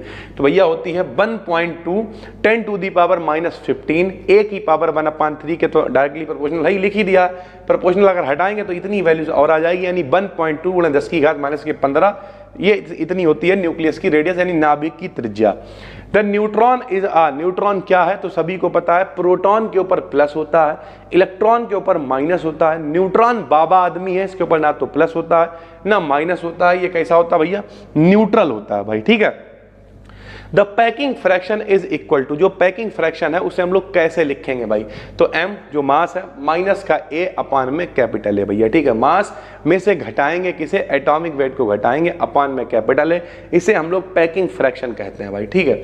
उसके बाद the binding energy of the nucleus is the measurement of, binding energy जितनी ज्यादा होगी उससे क्या बढ़ेगा, तो भाई नाभिक के अंदर बाइंडिंग एनर्जी का मतलब क्या है, जो प्रोटॉन और न्यूट्रॉन को बांधे हुए है। अगर प्रोटॉन और न्यूट्रॉन को बांधे हुए एनर्जी बहुत ज्यादा है तो क्या होगा भैया, उसकी स्टेबिलिटी ज्यादा होगी।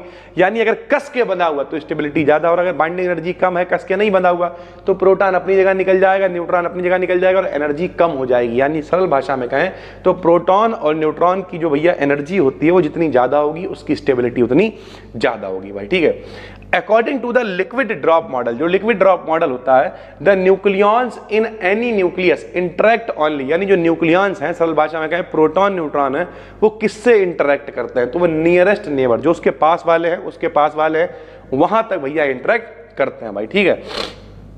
The relation between half life समझते हो आप लोग कहते हैं हमारी आधी कट गई आधी रह गई। जैसे अभी हमारी एज जो है वो लगभग अब 29 के करीब जाएगी, 28 हो जाएगी, 28 हो गई है, 29 के करीब जाएगी। तो भैया जब 29 के करीब जाएगी तो मोटा मोटा बात करी जाए तो भैया 60 साल चल जाए, बहुत बड़ी बात है। तो यानी ये हमारी अर्ध आयु निकल गई है, हाफ लाइफ निकल गई, आधी कट गई है, आधी रह गई है भाई, सीधी सी बात है, ठीक है। तो half life, relation between half life को अगर मान लिया हम लिख दे रहा टी से, एंड डिके कांस्टेंट मतलब क्या है, क्षय नियतांक, कितनी जल्दी जल्दी ऊर्जा मतलब जो आयु है वो खत्म हो रही है। तो अगर हम उसे लैम्डा से लिख दें तो दोनों में रिलेशन क्या होगा, तो रिलेशन होता है टी हाफ इक्वल टू 0.693 अपान में लैम्डा, ये होता है रिलेशन दोनों को। ये हाफ लाइफ है यानी अर्ध आयु है, और ये डीके कांस्टेंट है भाई, ठीक है। अच्छा 0.693 log 2 की वैल्यू होती है, कुछ लोग कहेंगे log 2 की वैल्यू तो 0.3010 होती है, वो जब बेस 10 होता है तब होती है भाई, ठीक है। नॉर्मली log 2 जब बेस ई होता है तो ये वैल्यू होती है, तो ये ऐसे भी लिख के आ सकता है, तो जैसे भी आ जाए आप टिक लगा लेना भाई, ठीक। The particles emitted by radioactive decay are deflected by magnetic field. The particles will be, ध्यान से समझो, रेडियोएक्टिव डिके होता क्या है। सोडी फजान रसल ने कहा कि कोई जब पार्टिकल है, ठीक है, जब सरल भाषा में कहें तो जितने भी रेडियोएक्टिव 82 से ऊपर वाले जो होते हैं वो अनस्टेबल होते हैं। जैसे हम लोग घड़ी भी अगर देखें तो कई बार घड़ी में देखो ये मेरी भी घड़ी चमक रही है सर जी, ठीक है, इसमें जो सुइयां हैं इसमें रेडियम लगा हुआ है सर जी, ठीक है। तो ये चमकती क्यों, क्योंकि भैया ये एक तरीके से अल्फा बीटा गामा ऐसी तरंगें निकलती रहती हैं, इनसे ऐसी किरणें निकलती रहती हैं। तो जब ये किरणें निकलेंगी भाई तो अल्फा के ऊपर प्लस होता है, पॉजिटिव चार्ज होता है, बीटा के ऊपर माइनस होता है, गामा के ऊपर कोई चार्ज नहीं होता भैया, ठीक है। तो बीटा के ऊपर माइनस मतलब सरल भाषा में इलेक्ट्रॉन कह लो। तो इलेक्ट्रॉन और अल्फा पार्टिकल जो है वो मैग्नेटिक फील्ड की तरफ भी मुड़ जाएंगे। ये क्या लिखा हुआ, डिफ्लेक्टेड बाय मैग्नेटिक फील्ड, यानी चुंबकीय क्षेत्र में ले जाओगे, विद्युत क्षेत्र में ले जाओगे, ये लोग मुड़ जाएंगे। क्यों, अल्फा के ऊपर प्लस है वो माइनस की तरफ मुड़ जाएगा, ऐसे इलेक्ट्रॉन के ऊपर माइनस है या बीटा के ऊपर माइनस है तो वो प्लस की तरफ मुड़ जाएगा। गामा जो डिके होता है, गामा मतलब सिर्फ एनर्जी, बाबा आदमी है भैया, जो गामा है उसके ऊपर ना तो प्लस है ना माइनस, तो वो कहीं नहीं मुड़ता, उससे कोई फर्क नहीं पड़ेगा भाई, ठीक। The half-lifetime and the mean lifetime of a radioactive element are denoted by TH and TM respectively। यानी इन्होंने कहा जो अर्ध आयु है उसे हम क्या लिखेंगे, TH से लिखेंगे, हाफ लाइफ, ठीक। और जो मीन लाइफ यानी जो औसत आयु है, एवरेज लाइफ है, उसे हम TM से लिख रहे हैं। तो दोनों में क्या फार्मूला होगा भैया, तो TH बराबर होता है 0.693 इंटू में TM भैया, ठीक। अब ये TM कहां से उठा ला भाई, तो सरल भाषा में समझो, इस TM को हम लोग भैया टाउ से भी लिखते हैं, ठीक है।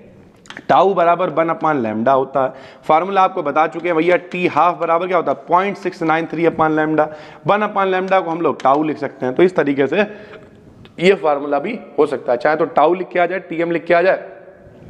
सवाल में उन्होंने क्या रखा, टीएम से डिनोट करो, तो हम लोगों ने टीएम से डिनोट कर दिया भाई, ठीक।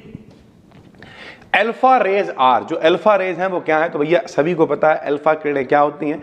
अल्फा रेज वो होती हैं जो हीलियम का न्यूक्लियस होती हैं। हीलियम के ऊपर जब दो, देखो ध्यान से समझो, ये हीलियम का नंबर कितना है, 2 नंबर हीलियम का है भाई, ठीक है। ये हीलियम है, हीलियम का नंबर कितना है, 2। इसका मतलब इसमें 2 प्रोटॉन है और इसमें 2 इलेक्ट्रॉन है। जब इससे ये 2 इलेक्ट्रॉन निकल जाएंगे तो इसके ऊपर 2 प्लस आ जाएंगे।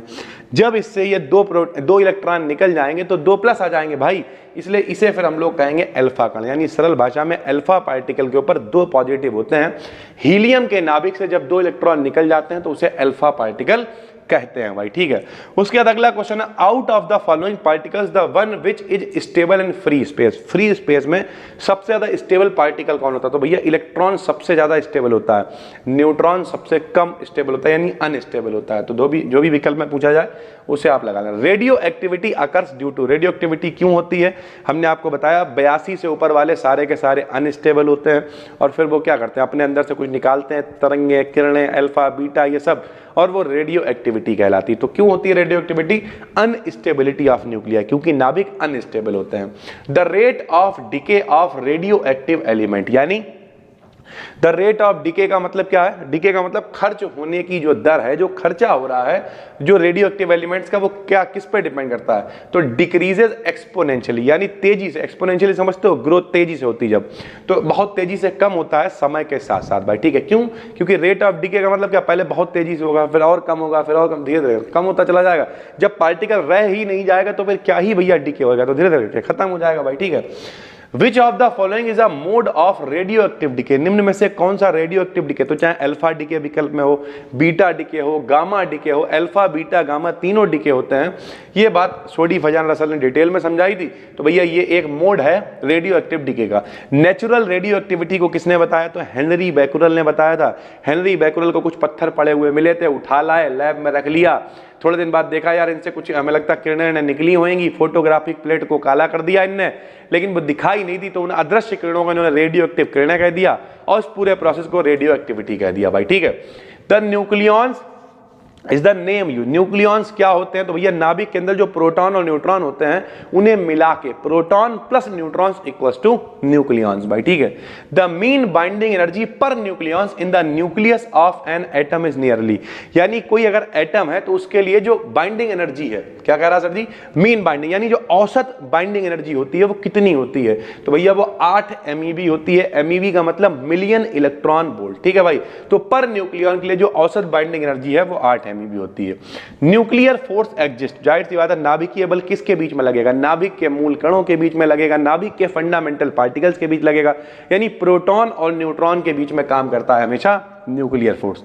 The atomic number of a nucleus is equal to the number of, यानी जो एटॉमिक नंबर है, सरल भाषा में कहें जो परमाणु का नंबर है of a nucleus is equal to the number of किस पे भैया बताओ? Proton it contain. जितना जिसका नंबर होगा उतने ही उसमें प्रोटॉन होंगे, यही तो हम आपको बता रहे हैं। तो भैया atomic number proton it contain, जितने प्रोटॉन होते हैं उसी को एटॉमिक नंबर कहते हैं। Mass defect of an atom refers to, mass defect क्या होता है भैया, ठीक है। तो हम आपको समझाते हैं, आप 5-5 रुपए के अलग अलग आलू ले लेना, ज्यादा रसा मिल जाएगा। मिला के 10 रुपए के ले लेना तो कम रसा मिलेगा, देख रखा भाई। क्यों? क्योंकि जब दोनों मिलेंगे तो कुछ भैया कमी होगी, जाहिर सी बात है। वैसे ही जब प्रोटॉन न्यूट्रॉन अलग अलग होते हैं तो द्रव्यमान ज्यादा होता है। जब दोनों मिलकर न्यूक्लियस बना लेते हैं तो कुछ द्रव्यमान में कमी हो जाती है। लिखा हुआ मास एनिहिलेटेड का मतलब होता है नाश हो जाना, सत्यानाश हो जाना, ठीक। तो mass annihilated to produce energy to bind the nucleus, यानी प्रोटॉन और न्यूट्रॉन को बांधने के लिए जो द्रव्यमान खर्च हो जाएगा, जिसका नाश हो जाएगा एनर्जी प्रोड्यूस करने में, उसी को मास डिफेक्ट कहेंगे भाई, ठीक है। An electron pair has a spin, जो इलेक्ट्रॉन पेयर है उसकी स्पिन क्या होगी? सिंगल इलेक्ट्रॉन है तो 1/2 होगी, सभी को पता है। लेकिन इलेक्ट्रॉन पेयर है तो एक क्लॉकवाइज घूमेगा, एक एंटी क्लॉकवाइज घूमेगा, +½ -½ यानी ओवरऑल स्पिन 0 होगी। अगर इलेक्ट्रॉन पेयर है तब तो 0 स्पिन होगी। Which one of the statement is wrong? कौन सा स्टेटमेंट गलत है? तो nuclear force decreases when nucleons increases, जब प्रोटॉन न्यूट्रॉनों की संख्या बढ़ेगी तो न्यूक्लियर फोर्स कम होगा। क्यों कम होगा भैया? जाहिर सी बात, जब प्रोटॉन न्यूट्रॉन बढ़ रहे हैं तो उनके बीच में फोर्स भी बढ़ेगा, तो ये स्टेटमेंट गलत है भाई, ठीक है। Which of the following rays are not electromagnetic waves? निम्न में से कौन सी इलेक्ट्रोमैग्नेटिक वेव्स नहीं है? तो बीटा वाली जो है वो नहीं है, सभी को पता। अल्फा भी नहीं होंगी क्योंकि ये रेडियो एक्टिव जो डिके होता है वो वाली रेज है। इलेक्ट्रोमैग्नेटिक में कौन आती है, दृश्य प्रकाश, विजुअल लाइट आती है, अल्ट्रा वायलेट आती है, रेडियो वेव्स आती हैं, इंफ्रारेड आती हैं, माइक्रोवेव्स आती हैं, ठीक, गामा भी आती हैं, लेकिन अल्फा बीटा थोड़ी आती हैं। तो ये वाली इलेक्ट्रोमैग्नेटिक वेव्स नहीं है। इन आ बीटा डिके, जब कभी बीटा डिके होता है तो क्या होता है, the daughter nucleus has 1 proton more than parent nucleus. ध्यान से समझो, हम आपको क्या बता रहे, सुनो।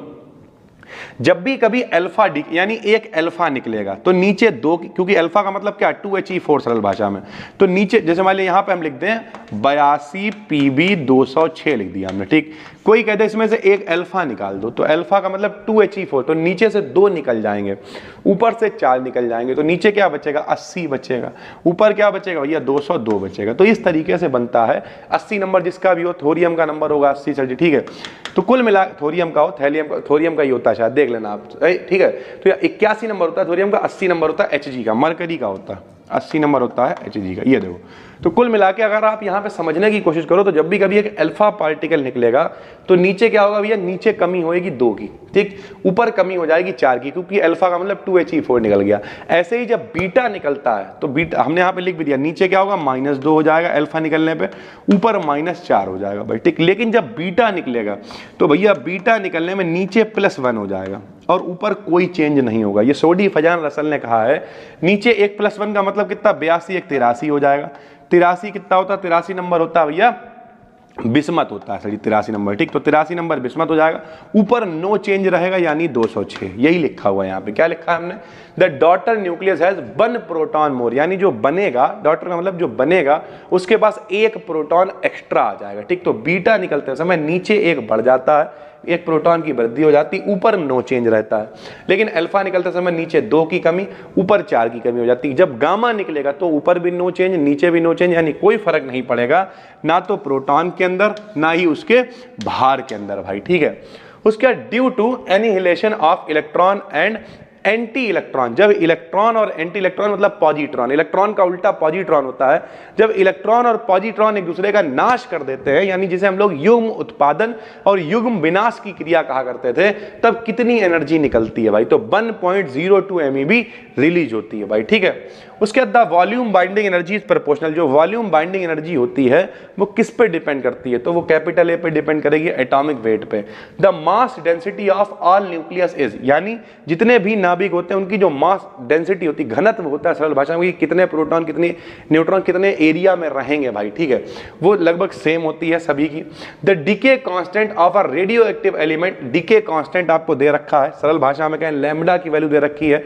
आपसे कह रहा इट्स मीन लाइफ, औसत आयु बताओ, तो हमने आपको बताया था कि औसत आयु को आप लिख सकते हो टाउ से, और ये उल्टा होता है लैम्बडा का भाई, ठीक है। यहाँ पे हम लगाए दे रहे, चलो इसका मान रख दो 1.9 गुणे 10 5 गुणे 10 की घात -9 है, 1.9 को ऊपर ले जाएंगे तो भैया देखो यहाँ से एक तो पॉइंट हटा लो, ठीक, ये 10 हो गया, 9 को ऊपर ले गए तो प्लस का 9 हो गया, 1 0 हमने यहाँ लिख लिया और भैया 8 यहाँ लिख दिए, बटे में 15 लिख दिया, 15 से इसे भाग दे देंगे भैया, कितना 15 6 बार जाएगा, 90 आएगा, जो भी आए 6.67 के समथिंग आंसर आएगा। तो ये आराम से आप निकाल सकते हो भाई, ठीक है। उसके बाद आ जाएगा अगला, the half life of radium is 1600 दे रखा है, यानी 1600 साल दे रखी है अर्धायु। ध्यान से समझना, ये सवाल भी अच्छा है, सवाल को पढ़ते ही सवाल लगाना सीखो। देखो भाई, the half life of radium की अर्धायु को काहे लिखते हैं, टी हाफ से लिखते हैं। कितनी दे रखी है भाई, 1600 दे रखी है। आफ्टर 4800 ईयर्स, यानी 4800 सालों के बाद, तो समय कितना दे रखा है, 4800 दे रखा है। द अनडिसइंटीग्रेटेड अमाउंट ऑफ रेडियम, कितना बचा हुआ अमाउंट कितना होगा, ध्यान से समझना। तो भैया सबसे पहले तो फार्मूला लगाते हैं, टी बराबर small n into T half भाई, ठीक है, यानी हाफ लाइफ का कितने गुना है टोटल, ये बात याद रखना।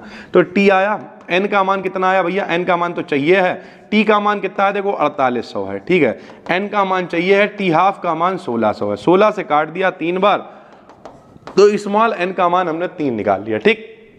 उसके बाद फार्मूला है n बराबर n0 1/2 की पावर n। अब ये फार्मूला क्या है, n0 वो मात्रा होती जो शुरुआत में थी, ठीक, n वो मात्रा थी जो बची, तो यही ये कह रहा कि अनडिसइंटीग्रेट यानी कितनी बची, तो कितनी बची, तो n तो हमें चाहिए है।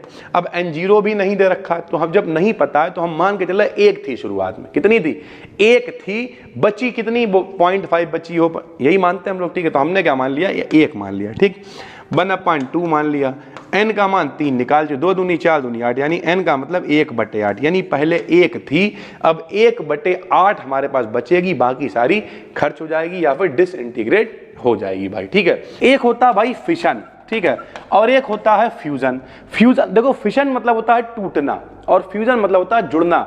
हम लोग इसे फिजिक्स या केमिस्ट्री की भाषा में कहते हैं विखंडन और संलयन भैया। ठीक है, तो फ्यूजन का मतलब क्या हो गया भाई, टूटना हो गया। ठीक है, सॉरी, संलयन मतलब जुड़ना हो गया। फ्यूजन का मतलब क्या हो गया, संलयन, और संलयन का मतलब क्या हो गया, जुड़ना हो गया। तो ऐसी कौन सी जो फ्यूजन की फिनोमिनन है उस पर कौन सा डिवाइस जो है वो आधारित होता है भाई। तो ध्यान से समझो, दो चीजें हैं, एक होता है भाई सभी ने पढ़ा है एटम बम यानी परमाणु बम होता है, ठीक है, और एक होता है हाइड्रोजन बम। अब जो एटम बम है, परमाणु बम, वो विखंडन पे आधारित होता है, यानी फिजन पे आधारित होता है। उसमें रिएक्शन टूटती जाएगी टूटती जाएगी टूटती जाएगी, एक टाइम ऐसा आएगा खत्म हो जाएगी। लेकिन जो हाइड्रोजन बम है ये भैया फ्यूजन पे आधारित नहीं, संलयन पे आधारित होता है, और ये बहुत खतरनाक होता है। इसमें चीजें जुड़ती जाएंगी, जैसे सूर्य है, सूर्य में क्या होता है, संलयन होता है, फ्यूजन होता है, बहुत सारे हाइड्रोजन के, हीलियम के नाभिक आपस में जुड़ते हैं और उसके बाद हम लोगों को देखो कितनी सारी हीट लगातार मिलती। कभी सुना सूर्य खत्म हो रहा है? कहां खत्म हो रहा है यार। उसी तरीके से भैया अगर हाइड्रोजन बम पे तो भैया बैन लगा दिया गया था कि इसका परीक्षण नहीं करा जाएगा, क्योंकि अगर इसका परीक्षण करा जाएगा तो इसमें क्या होगा, संलयन होगा भैया, जुड़ते जाएंगे नाभिक, जुड़ते जाएंगे जुड़ते जाएंगे जुड़ते जाएंगे, और इतने बढ़ जाएंगे कि भाई जिंदा रहना मुश्किल हो जाएगा किसी भी व्यक्ति का। तो फ्यूजन पे आधारित होता है कौन सा बम, हाइड्रोजन बम। ठीक, अगला क्वेश्चन क्या है, control rods are used to absorb excess neutrons and thereby prevent the reaction from going too fast. जब कभी भी बहुत तेज क्रिया हो रही होती है, देखो ये सारा प्रोसेस जो है न्यूक्लियर रिएक्टर पे आधारित है। न्यूक्लियर रिएक्टर क्या होता है हम आपको समझाते हैं भैया। न्यूक्लियर रिएक्टर बहुत मोटी मोटी भाषा में कहें तो बत्ती बनाने में काम आते हैं भाई, ठीक है, लाइट बनाने में इनका इस्तेमाल करा जाता है। ये कैसे काम करते हैं वो भी आपको बताते हैं भैया। होता है बहुत मोटी मोटी कंक्रीट की दीवार बना दी जाती है, ठीक है, यूरेनियम वगैरह जो है इससे अंधाधुंध हीट जनरेट करी जाती, पानी गर्म करा जाता, पानी भाप बनता है, जाके टरबाइन पर टकराता है, टरबाइन घूमती है और बत्ती जनरेट होती है भाई। ठीक है, तो जब ये पूरा प्रोसेस हो रहा होता है तो अगर हीट बहुत ज्यादा हो गई तो आपको कूलेंट की जरूरत पड़ेगी, तो उसके लिए भारी जल का इस्तेमाल कर लेते हैं। उसी तरीके से कंट्रोल रॉड्स होती है, जब रिएक्शन बहुत तेज होती है, न्यूट्रॉन अंधाधुंध निकल रहे हैं, तो उन्हें कंट्रोल करने के लिए जरूरत पड़ेगी ना, तो किसका इस्तेमाल करते हैं, बोरॉन का इस्तेमाल करते हैं कंट्रोल रॉड्स के रूप में। न्यूक्लियर जो फिशन रिएक्शन है, फ्यूजन नहीं, फ्यूजन मतलब होता है जोड़ना, फिशन मतलब होता है टूटना। तो भैया ये किसने बताई है, तो हॉर्न और स्ट्रॉसमैन ने, ठीक है, वॉन हॉर्न और स्ट्रॉसमैन इनका नाम है। तो हॉर्न और स्ट्रॉसमैन ने बताया है न्यूक्लियर फिशन के बारे में।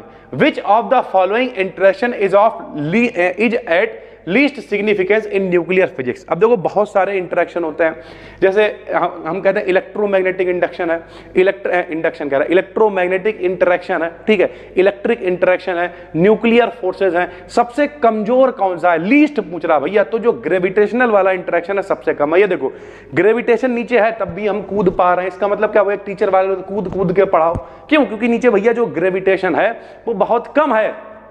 कम का मतलब लीस्ट है यार, तो सबसे कमजोर कौन है, ग्रेविटेशनल है भाई, ठीक है। Which of the following substance is used as a moderator. Moderator के रूप में किसका इस्तेमाल करा जाता है, मॉडरेटर क्या करेगा, मॉडरेट करेगा। मॉडरेट का मतलब क्या है, चलाएगा, कि रिएक्शन तेज है तो उसे धीमे कर रहे हैं, इसमें किसका इस्तेमाल करा जाता है, तो हैवी वाटर यानी भारी जल का हम लोग इस्तेमाल करते हैं मॉडरेटर के रूप में भाई, ठीक है। भारी जल का फॉर्मूला क्या होता है सर जी, D2O होता है भारी जल का फॉर्मूला भाई, ठीक। अगला क्वेश्चन, काफी गर्मी इस समय होने लगी और आपको मेरे चेहरे से लग रहा होगा कि गर्मी बहुत विकट है, और अब जैसे जैसे गर्मी बढ़ेगी वैसे वैसे जो है सारी चीज़ों में दिक्कत होगी। इन अ न्यूक्लियर रिएक्टर, किसी नाभिकीय रिएक्टर वही जो बिजली बनाने में काम में आता है, the fast moving neutrons are slowed down by passing them through, यानी जो बहुत तेज तेज चलने वाले इलेक्ट्रॉन है उन्हें किसके द्वारा स्लो करा जाता है भैया, स्लो। ए बंटी तेरा साबुन स्लो है क्या, उसी तरीके से भैया तुम्हारी रिएक्शन स्लो कैसे होगी, तो हैवी वाटर, D2O का इस्तेमाल करा जाता है इसमें भी भाई, ठीक है। नियंत्रक के रूप में भी D2O का इस्तेमाल कर लेते हैं, मंदक के रूप में, ठीक, कंट्रोलर के रूप में, इस सब चीजों में हैवी वाटर का इस्तेमाल कर लेते हैं। विकल्प में कुछ समझ में ना आए तो हैवी वाटर टिक लगा देना न्यूक्लियर रिएक्टर की फॉर्म में। इन अ न्यूक्लियर रिएक्टर देखो moderator is used to slow down the neutron. Moderator के रूप में इस्तेमाल कौन होता है, D2O भारी जल, और इसका इस्तेमाल क्यों करा जाता है, न्यूट्रॉन्स की रिएक्शंस को कम करने के लिए भाई, ठीक है। During a nuclear fission reaction, देखो न्यूक्लियर फिशन जब रिएक्शन होती है, heavy nucleus breaks into two fragments by itself. सभी को पता है जब एक विखंडन का मतलब ही क्या होता है, जब एक बड़ा और भारी नाभिक, हम लोगों ने बचपन में पढ़ा 12th क्लास में, यूरेनियम का जो न्यूक्लियस है वो टूट जाता था बेरियम और क्रिप्टन में, और 3 न्यूट्रॉन साथ में निकला करते थे, तो वही तो विखंडन रिएक्शन है भाई। तो होता क्या है, during a nuclear fission reaction, जब कभी भी नाभिकीय विखंडन होता है तो बड़ा नाभिक छोटे छोटे नाभिकों में टूट जाता है। Thermal neutrons can cause fission in, वही जो न्यूट्रॉन्स बनते हैं उसमें थर्मल, अभी हमने आपको बताया किस रिएक्शन का इस्तेमाल करते हैं, तो यूरेनियम 235 का इस्तेमाल करेंगे। लियो रिएक्शन ही दिखा दे रहे भैया, 92 यूरेनियम 235 पे न्यूट्रॉन की बमबारी करवाएंगे, क्या बनेगा 56 बेरियम प्लस 36 क्रिप्टन, साथ में 30N1, 3 न्यूट्रॉन निकल जाएंगे भाई, सीधी सी बात है। तो इस तरीके से सारी चीजें होती हैं भाई, ठीक है।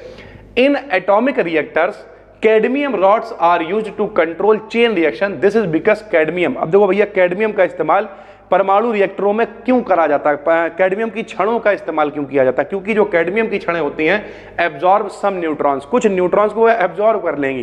कहते नहीं यार भाई यहाँ पे मेहमान आने वाले हैं या केले बहुत ज्यादा रखे हुए, क्या करो 4 केले खा गए, बोले तो तुम कौन हो, बोले हम हैं भैया कौन, मॉडरेटर हैं, हम हैं कंट्रोलर। कैसे कंट्रोल करोगे, खाना बढ़ेगा हम खा के कम कर देंगे, वो वाला मामला भाई, ठीक है। तो ये एब्जॉर्ब कर जाती है कुछ न्यूट्रॉन्स को। If m is atomic mass, a is mass number, then m minus a upon m, जिसने पिछली वीडियोस देखी होगी उसे पता होगा भैया, m माइनस का a अपॉन m देखते हैं उसके चेहरे पे स्माइल आई होगी, इसे कहते हैं पैकिंग फ्रैक्शन भाई, ठीक है। पैकिंग फ्रैक्शन क्या होता है, मोटा मोटा हमने आपको बता रखा था कितना एरिया घिरा हुआ है, कितना कवर्ड है, इसे पैकिंग फ्रैक्शन कह देते हैं। इन द कार्बन साइकिल, देखो भैया 2 साइकिल होते हैं, एक प्रोटॉन प्रोटॉन साइकिल होता है, एक कार्बन साइकिल होता है। सूर्य में ये पाए जाते हैं। सूर्य में क्या होता है, रिएक्शन होती है, प्रोटॉन आपस में मिलते हैं, BNH1 आपस में मिल रहे हैं, ठीक है, रिएक्शन हो रही है, हीट निकल रही बहुत ज्यादा, वही गर्मी हम लोगों तक पहुंच पा रही है।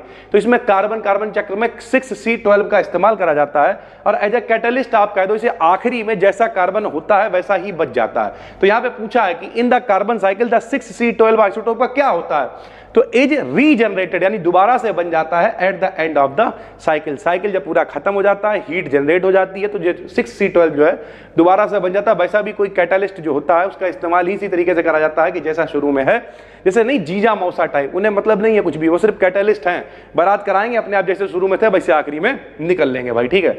न्यूक्लियर फ्यूजन, अब देखो यहां पे क्या करा, फ्यूजन मतलब होता है संलयन, यानी जुड़ना। जैसे सूर्य में संलयन होता है हल्के नाभिक का, हाइड्रोजन का, हीलियम का, तो only in lighter particle, only in lighter nuclei, जो हल्के नाभिक होते हैं केवल उन्हीं में फ्यूजन होता है भाई, ठीक है। Nuclear fission can be explained, यानी जो न्यूक्लियर फिजन है, जो टूटना है, विखंडन है, उसे एक्सप्लेन करा जाता है ऑन द बेसिस ऑफ, किसके आधार पर, लिक्विड ड्रॉप मॉडल के आधार पर हम लोग उसे एक्सप्लेन कर सकते हैं भाई, ठीक है। लेप्टॉन्स क्या होते हैं, तो लेप्टॉन्स आर इंटरेक्टिंग पार्टिकल्स, कैसे हैं, बहुत सारे हैं, बोसॉन्स हैं, फोटॉन्स हैं, ठीक है, मेसॉन्स हैं, ऐसे ही लेप्टॉन्स हैं। ये कैसे होते हैं, वीकली इंटरेक्टिंग पार्टिकल्स होते हैं, बहुत ही दुर्बलता के साथ में जुड़ते हैं, और ये कैसे होते हैं, ट्रूली एलिमेंट्री पार्टिकल्स होते हैं, सरल भाषा में कहते हैं बेसिक पार्टिकल्स होते हैं भाई, ठीक है। जो जीएम काउंटर है उसका इस्तेमाल काहे के लिए करा जाता है, तो all type of nuclear radiation, जितने भी न्यूक्लियर रेडिएशन हैं उन सबको काउंट करने के लिए, डिटेक्ट करने के लिए जीएम काउंटर का इस्तेमाल करते हैं भाई, ठीक है। Stable nucleus has in general even number of proton and even number of neutron. भैया ये कॉन्सेप्ट है मैजिक नंबर का। मैजिक नंबर क्या होते हैं, हम आपको बताया जा रहा है, मैजिक नंबर होते हैं 2, 8, 20, 28, 50, 82, 126, ये सब कैसे नंबर, सम है, इवन नंबर है भाई, ठीक है। तो जब भी कभी प्रोटॉन और न्यूट्रॉन इवन नंबर होते हैं, यानी सम नंबर होते हैं, तब क्या होता है भाई, जब कभी प्रोटॉन न्यूट्रॉन सम नंबर होते हैं, इवन नंबर होते हैं, तो क्या होता है बताओ, तो वो ज्यादा स्टेबल होता है। देखो स्टेबल न्यूक्लियस होता है अगर सारी चीजें सम है भाई, ठीक है। The ejection of a beta particle, यानी बीटा पार्टिकल जब निकलता है फ्रॉम अ न्यूक्लियस, किसी न्यूक्लियस से, the number of proton in the nucleus, nucleus में प्रोटॉन क्या होगा, बढ़ जाएगा। कल वाली वीडियो में बताया था जब अल्फा निकलता है तो नीचे 2 की कमी, ऊपर 4 की कमी होती है। बीटा निकलता है तो 1 की वृद्धि हो जाती है नीचे एटॉमिक नंबर में, यानी 1 प्रोटॉन बढ़ जाता है भाई, ठीक है, यानी इंक्रीज हो जाता है। उसके बाद calcium is doubly magic number, calcium doubly magic number है भैया, कैसे, तो लो कैल्शियम का नंबर कितना होता है 20, ठीक है, इसका एटॉमिक वेट कितना होता है 40, परमाणु भार 40 होता है। इसमें प्रोटॉन कितने होंगे बताओ, प्रोटॉन भैया इसमें 20 होंगे, और इसमें न्यूट्रॉन कितने होंगे, 40 में 20 जाएंगे तो न्यूट्रॉन भी कितने होंगे 20 होंगे। दोनों मैजिक नंबर हैं, अभी हमने क्या बताया 2, 8, 20, 28, 50, 82, 126, तो ये क्या है, डबली मैजिक नंबर, इसमें प्रोटॉन भी 20 है और न्यूट्रॉन भी 20 है। Nuclear forces are stronger than nuclear forces, short range forces होते हैं, बता चुके कल वाली वीडियो में, सबसे ज्यादा स्ट्रांग होते हैं, यानी ऑल फोर्सेस में सबसे ज्यादा स्ट्रांग होते हैं। Nuclear forces are range and independent, यानी शॉर्ट रेंज होते हैं, चार्ज इंडिपेंडेंट होते हैं, यानी इन पे चार्ज का कोई मतलब नहीं है सर जी, ठीक है, कि पॉजिटिव चार्ज नेगेटिव उससे कोई मतलब नहीं, चार्ज इंडिपेंडेंट है, रेंज इनकी शॉर्ट है, तो इस तरीके से न्यूक्लियर फोर्सेस काम करते हैं भाई, ठीक है। क्या होते हैं, जब कोई ऐसा न्यूक्लियस हो, ऐसा नाभिक हो जिसमें प्रोटॉन या न्यूट्रॉन कुछ निश्चित नंबर हो, कौन से नंबर, 2, 8, 20, 28, 50, 82, 126, तो वो न्यूक्लियस ज्यादा स्टेबल माना जाएगा भाई, ठीक। जैसे 2 है, 8 है, 20 है, 28 है, 50 है, 82 है, 126 है, तो ये सारे मैजिक नंबर होते हैं। अगर किसी के अंदर प्रोटॉन इतने हैं, न्यूट्रॉन इतने और दोनों ही हैं, तो फिर तो सोने पे सुहागा है भैया, तो वो बहुत ज्यादा स्टेबल माना जाएगा भैया, ठीक है। चलो सर जी, अगला क्या है, अगला है for the explanation of beta decay poly discovered a new particle called neutrino which has, जो न्यूट्रिनो होता है भैया बीटा डीके को समझाने के लिए, जो जैसे न्यूट्रिनो है, एंटी न्यूट्रिनो है, बहुत सारे बेसिक पार्टिकल्स होते हैं, ठीक है, मेसॉन, धन पाई मेसॉन, ऋण पाई मेसॉन, ठीक है, इसी तरीके से न्यूट्रिनो, एंटी न्यूट्रिनो। तो जो न्यूट्रिनो होता है उसका मास कितना होता है भैया, रेस्ट मास 0 होता है, रेस्ट मास कितना होता है, 0 रेस्ट मास होता है। स्पिन इसकी कितनी होगी, 1/2 होगी, और इस पर कोई भी चार्ज नहीं होगा भाई, ठीक। यानी अगर इस तरीके का विकल्प आता है, तो हमने आपको बताया था, जिन बच्चों ने वाली वीडियो देखी होगी, ऑब्जेक्टिव जो ओएमआर शीट कैसे हल करें, अब आप देखते हो नहीं, बाद में कहते हो सर जी यार समझ नहीं आया, उसमें हमने प्रॉपर बताया हुआ है कि अगर डी वाला विकल्प दे रखा है ऑल ऑफ दी अबव, यानी उपयुक्त सभी, और आपको पता ही नहीं इसका क्या आंसर होगा, तो बिना सोचे समझे डी वाले पे टिक कर दो, ठीक है। उसके अलावा हमने ये भी बताया कुछ नहीं आता है तो बी वाला होने के कितने परसेंटेज है, प्रॉपर रिसर्च करी थी उस वीडियो में, तो आप देखना ओएमआर शीट कैसे हल करें, बी डी के डाल देना, वीडियो आ जाएगी, आप आराम से टिक लगा पाओगे, कुछ मदद तो आपको मिल जाएगी कम से कम। Which physical quantity is not conserved in nuclear reaction, जो न्यूक्लियर रिएक्शन होती है उसमें कौन सी क्वांटिटी जो है वो कंजर्व नहीं होती, कंजर्व का मतलब समझते हो, आरक्षित, सुरक्षित नहीं रहती यार, चेंज हो जाती, बदल जाती, खत्म हो जाती है या बढ़ जाती, मैग्नेटिक डायपोल मोमेंट जो है वो कंजर्व नहीं रहता है। The positive ion accelerator is, भैया जितने भी पॉजिटिव आयन होते हैं उन्हें साइक्लोट्रॉन एक्सिलरेट करता है। जो लोग एप्लीकेशन पे देख रहे हो, यहां पे शायद साइक्लोट्रॉन हमने करा रखा, नहीं कराया तो करा देंगे, कोई दिक्कत नहीं है। तो साइक्लोट्रॉन जितने भी पॉजिटिव वाले होते हैं उसमें 2 डीज हुआ करते थे, शायद हमने कराया हुआ है। साइक्लोट्रॉन में जिन्होंने नहीं भी देखा है भाई, 12th में पढ़ा, इस तरीके से 2 डीज हुआ करते थे, यहां से भैया निकलता था, वो ऐसे घूमता हुआ जाता था, जाके सोर्स पर जाके टकराया करता था। तो सारे पॉजिटिव वाले जितने होते हैं उसमें इलेक्ट्रिक फील्ड, मैग्नेटिक फील्ड सारे काम करते हैं। तो साइक्लोट्रॉन एक ऐसा भैया डिवाइस है जो पॉजिटिव आयन को एक्सेलरेट कर देता है। Cyclotron is used to accelerate, यानी साइक्लोट्रॉन किसे एक्सेलरेट करने, जो भी पॉजिटिव वाले हैं, जैसे प्रोटॉन है भैया, तो प्रोटॉन पॉजिटिव है, इसके ऊपर प्लस होता है प्रोटॉन के ऊपर, तो इसे एक्सेलरेट कर देगा वो। अल्फा पार्टिकल्स के ऊपर 2 प्लस होते हैं तो इसे भी एक्सेलरेट कर देगा, यानी साइक्लोट्रॉन जो है वो पॉजिटिव पार्टिकल्स को कर देता है एक्सेलरेट भाई, ठीक है। अगला क्वेश्चन क्या है सर जी, अगला है name of the accelerator which does not accelerate electrons, यानी कौन, अब यहां पे देखिए कितना आराम से पूछ रहा है, कह रहा उस एक्सेलरेटर का नाम बताओ जो इलेक्ट्रॉन्स को एक्सेलरेट नहीं करता। भैया इलेक्ट्रॉन को नहीं करेगा, क्यों नहीं करेगा बताओ, क्योंकि इलेक्ट्रॉन निगेटिव होते हैं यार, इलेक्ट्रॉन के ऊपर क्या होता है, माइनस होता है, और साइक्लोट्रॉन सिर्फ किसे एक्सेलरेट करता है, पॉजिटिव वाले को, तो साइक्लोट्रॉन इसे एक्सेलरेट नहीं करेगा इलेक्ट्रॉन को। मास ऑफ पाई मेसॉन, जो पाई मेसॉन्स होते हैं उनका मास कितना होता है, तो भैया 231 गुना होता है मास ऑफ इलेक्ट्रॉन का। कई बार विकल्प में ये 274 लिख के आ जाता है, ठीक है, तो कोई दिक्कत नहीं है, जो भी करीब वाला हो वो लगा देना। एग्जैक्ट वैल्यू 231 में विकल्प में दे रखी तो हमने ये वाला लगा दिया भाई, ठीक। 231 गुना होता है इलेक्ट्रॉन के मास का। गामा रेज क्या है, सभी को पता है, इलेक्ट्रोमैग्नेटिक वेव्स होती हैं, पूरा एक स्पेक्ट्रम होता है जिसमें रेडियो वेव्स होती हैं, अल्ट्रावायलेट होती हैं, विजिबल होती हैं, गामा होती हैं, रेडियो होती हैं, बहुत सारी होती है, विजिबल है, ठीक है, इंफ्रारेड है, उसी में भैया गामा रेज भी आ जाती हैं। 18 रेडियम 226, अभी आपके लिए थोड़ा सा होमवर्क है, ऐसा नहीं कुछ बहुत कठिन देके चलेगा, नहीं, इसमें पूछ रहा न्यूक्लियस में कितने प्रोटॉन कितने न्यूट्रॉन, तो भैया जो नीचे लिखा होता है वही उसका नंबर होता है, उतने ही प्रोटॉन होते हैं। तो नीचे कितना लिखा है, 88 लिखा है, तो इसमें प्रोटॉन भी कितने होंगे, 88 होंगे, इसका नंबर भी कितना होएगा सर जी, 88 होएगा, लेकिन इसमें न्यूट्रॉन कितने होंगे, तो 226 में से 88 को घटा दो, न्यूट्रॉन निकल आएंगे। 226 में से 88 को घटाना और बताना कमेंट करके कि कितने न्यूट्रॉन आएगा। 10 कमेंट्स भी आएंगे तो दिल से खुशी होगी कि चलो 10 आदमी सीरियस है, जो भैया, क्योंकि व्यूअरशिप तो आई जाएगी जब इतने सारे लोग, कुछ लोग खोल के बंद कर देते होंगे सारी चीजें, लेकिन ओवरऑल अगर 10 लोग भी कमेंट्स कर देंगे 226 में से 88 घटा के कि न्यूट्रॉन कितने हैं तो थोड़ा सा अच्छा लगेगा भाई, ठीक है। The density of the nucleus is of the order of, जो डेंसिटी मतलब समझते हो घनत्व, कितना ज्यादा घना है, कितने ज्यादा पार्टिकल्स हैं भाई, ठीक है। तो डेंसिटी ऑफ द न्यूक्लियस, नाभिक का जो घनत्व है वो किस ऑर्डर में होता है, तो भैया इतना होता है 10⁻17 किलोग्राम होगा पर मीटर क्यूब में, यानी लंबाई चौड़ाई ऊंचाई अगर हम 1 मीटर ले लें तो कितना उसमें पार्टिकल्स का डेंसिटी हो जाएगी 10⁻17 किलोग्राम भाई, ठीक है। अगला क्या है, अगला है इन द न्यूक्लियर रिएक्शन, एक हमें रिएक्शन दे रखी है, उस रिएक्शन में भैया क्या रिएक्शन है जरा देखो, रिएक्शन है 6C11, ठीक है। साथ में क्या है 5B11 प्लस में ये तो इलेक्ट्रॉन है सर जी, ठीक है, प्लस X दे रखा है भाई, ठीक है। अब हमें X पता करना है, सरल भाषा में समझो, यहां पे कितने देखो 6 हैं, यहाँ पे कितने हैं 5 हैं, तो कितना बचेगा 1 बचेगा। उसके बाद यहाँ भी 11 है, यहाँ भी 11 तो ऊपर 0 आएगा, साथ में बीटा, यानी 1 बीटा 0 का मतलब न्यूट्रिनो बचेगा भैया, ठीक है। तो यहाँ पे X क्या दिखा रहा है, X दिखा रहा है आपको न्यूट्रिनो दिखा रहा है भाई, ठीक। उसके बाद क्या है, सन ऑब्टेन्स द रेडिएंट एनर्जी, जो सूर्य है उसमें ऊर्जा कहां से आती है, तो सभी को पता है भैया, हमने आपको पिछले वीडियो में बताया था कि नाभिकों का संलयन होता है, प्रोटॉन प्रोटॉन साइकिल है, कार्बन कार्बन साइकिल है, इन सब के द्वारा क्या होता है नाभिकों का संलयन होता है, ठीक है। जब संलयन होता है, जुड़ते हैं तो भैया वहां पर बनता है, जैसे किसका संलयन होता है, हाइड्रोजन के नाभिक, हीलियम के नाभिक, छोटे छोटे जो नाभिक होते हैं। संलयन का मतलब क्या, फ्यूजन, ठीक है। उसकी कंडीशन ही यही होती है कि नाभिक छोटे छोटे होने चाहिए, न्यूक्लियस छोटे छोटे होने चाहिए। तो हाइड्रोजन है, हीलियम है, इन सब न्यूक्लियस का फ्यूजन होता है, यानी संलयन होता है और बन जाता है क्या, रेडिएंट एनर्जी। इतनी सारी गर्मी हमें प्राप्त होती है, देख रहे हो भैया कितनी गर्मी, अभी तो शुरुआत है, अभी आप देखना थोड़े दिन बाद जब हम वीडियो बनाया करेंगे तो यहां से अंधाधुंध पसीना चुएगा। कुछ लोग कहेंगे सर जी इतना जलवा दिखाते हो, एसी क्यों नहीं लगा, भैया एसी लगी हुई है, लेकिन ये हॉल इतना बड़ा है कि यहाँ पे 4 एसी भी लगा दे तब भी पूरी तरीके से कामयाब नहीं हो पाए, क्योंकि जब 100-150 बच्चा बैठता है, गर्मी बहुत होती है, बहुत सारी चीजें, कई बार ऐसा होता है हम 20-25 मिनट की हमें वीडियो बनानी हो, मतलब हमने एसी चलाई, जब तक वो ठंडा होएगा तब तक पता, तुम अलग अलग कंडीशन है, कोई दिक्कत नहीं है, मस्त पंखा चला के बैठ जाते हैं, वीडियो बनाते समय तो पंखा भी नहीं चला सकते भाई, ठीक है। तो ये सारी कंडीशन है, सबसे गुजरना पड़ता है, संघर्ष करना पड़ता है। मेरी कुछ पुरानी वीडियोस देखना कैसे कैसे वीडियो बनी है, तब चीजें कुछ मिलती हैं। लेकिन वही वाली बात है, आज हम एक इंस्टाग्राम पे रील डालने वाले हैं, उसे ध्यान से देखना, समझ में आएगा। बी डिकेडन को फॉलो कर लेना भाई, ठीक है। स्किल से रिलेटेड चीजें वहां पर बता रहा हूं। तो सन के अंदर क्या होता है, फ्यूजन प्रोसेस होता है भाई, ठीक।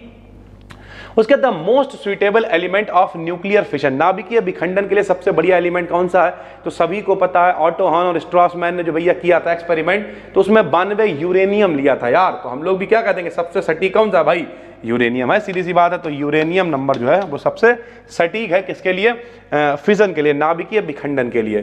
कह रहा नियॉन है भैया, नियॉन का नंबर है 22, ठीक है सर जी। नंबर 10 होता सभी को पता है। Nucleus after absorbing energy decays into alpha particles, कह रहा इसमें से निकलेगा। हमने आपको बताया जब कभी अल्फा पार्टिकल निकलेगा तो नीचे 2 की कमी होएगी, ऊपर 4 की कमी होएगी। नीचे 2 की कमी का मतलब 10 में गया तो यहाँ कितना बचेगा, 8 बचेगा, ऑक्सीजन बचेगा। ऊपर 4 की कमी मतलब 18 बचे, कुछ भी बचे।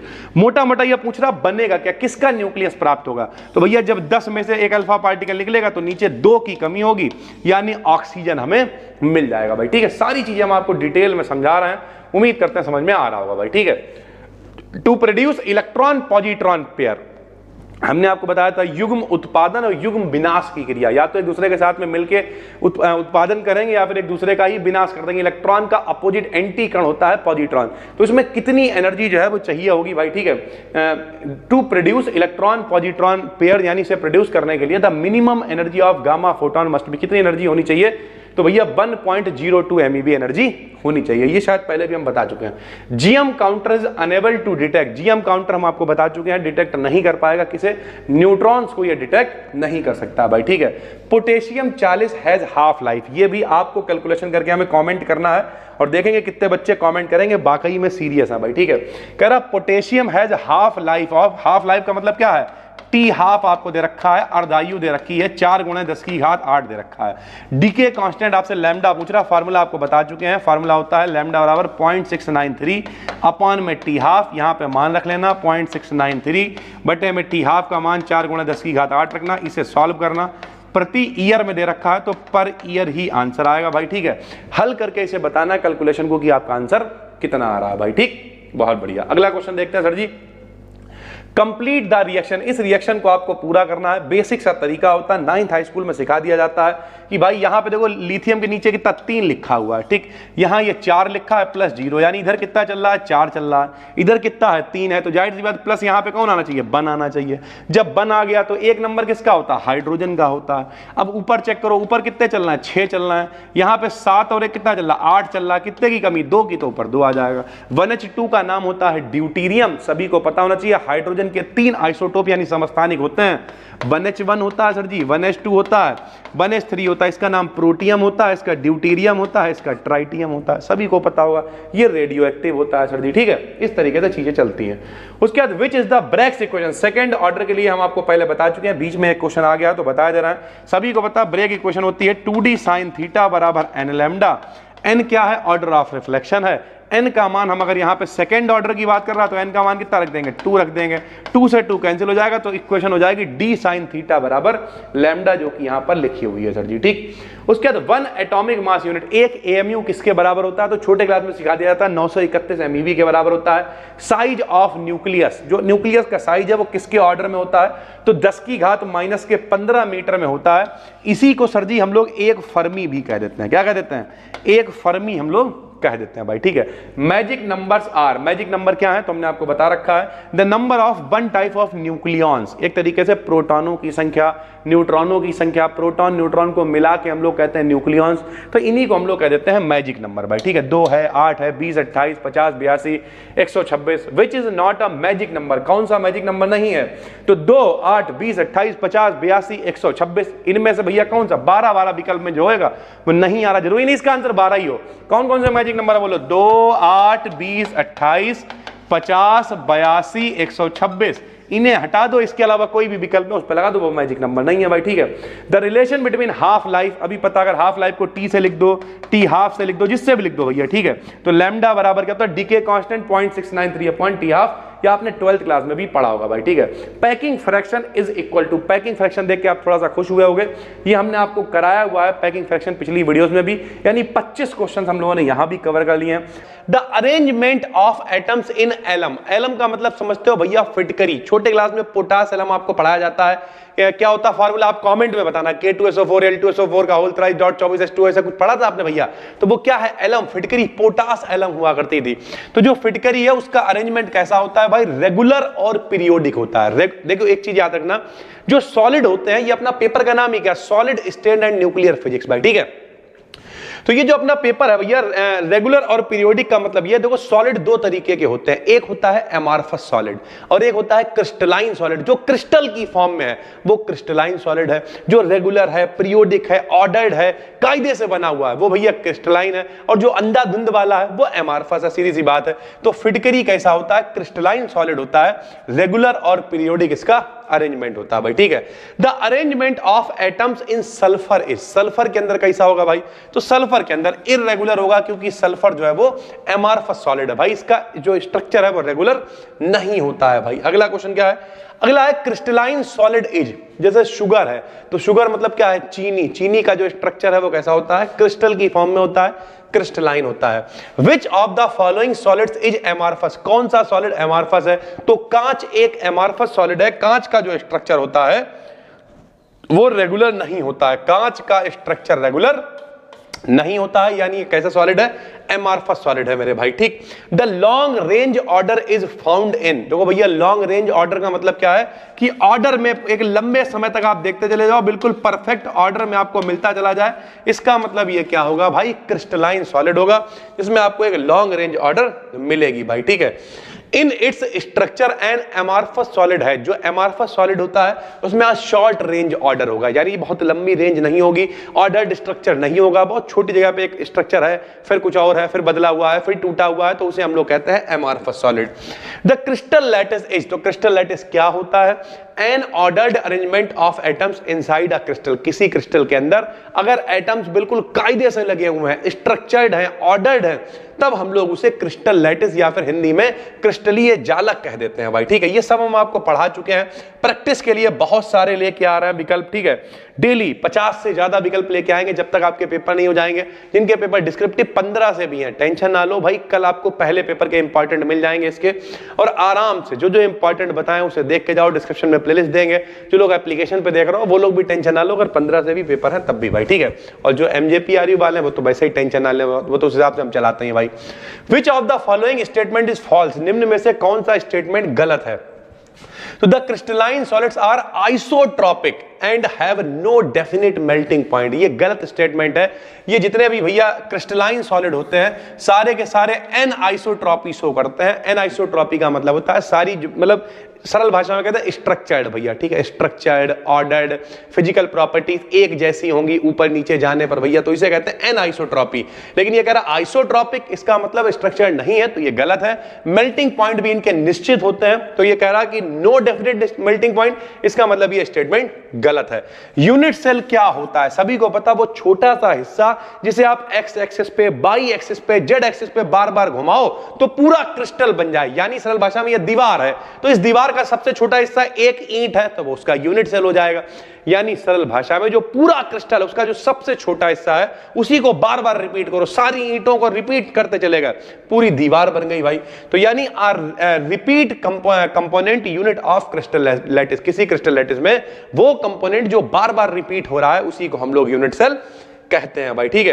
अकॉर्डिंग टू ब्रेवाइस, यानी ब्रेवाइस के according total number of different type of crystal lattice, total number कितने होते हैं भैया? 14 क्रिस्टल लैटिस होते हैं, जो कि 7 ग्रुप्स में डिवाइड होते हैं। जैसे एक क्यूबिक होता है, मोनोक्लिनिक होता है, ट्राइक्लिनिक होता है, ऑर्थोरोम्बिक होता है, सब कुछ आपको बता चुके हैं हम स्टार्टिंग में, अलग अलग तरीके के होता है, और वो 7 भैया जो है 14 प्रकार से बन सकते हैं।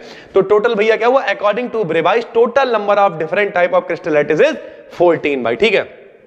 ये देखो अगला आ भी गया, जो 14 ब्रेवाइस जालक है 3 डायमेंशन में कितने पार्ट होते हैं? तो टोटल 7 क्रिस्टल सिस्टम होते हैं, 7 क्रिस्टल सिस्टम होते हैं, जिसमें एक क्यूबिक हो गया, एक ऑर्थोरोम्बिक हो गया, एक ट्राइक्लिनिक हो गया, एक मोनोक्लिनिक हो गया, और उसी से भैया टोटल बन जाते हैं 14 ब्रेवाइस लैटिस, मतलब 14 स्ट्रक्चर बनते हैं जिन्हें मिला के कहते हैं ब्रेवाइस लैटिस, और इस सिस्टम को कहते हैं क्रिस्टलोग्राफिक सिस्टम भैया, ठीक है, क्रिस्टलीय जालक कह लो। Packing fraction has maximum value, सब पैकिंग फ्रैक्शन हमने आपको बताया था, जितना एरिया भैया किसी क्रिस्टल के अंदर अणु यानी एटम कवर करे, घेरे हुए होते हैं, उसे पैकिंग फ्रैक्शन कहते हैं। जैसे यहां आज से ऑफलाइन बैच स्टार्ट हुआ, यहां 200 लोगों के बैठने की व्यवस्था है, लेकिन बैच स्टार्ट हुआ, मान लिया पहले दिन 50 लोग दिखे, धीरे धीरे करके लोग बढ़ेंगे 70, 80, 100, एक टाइम आएगा पैकिंग फ्रैक्शन 100% हो जाएगा।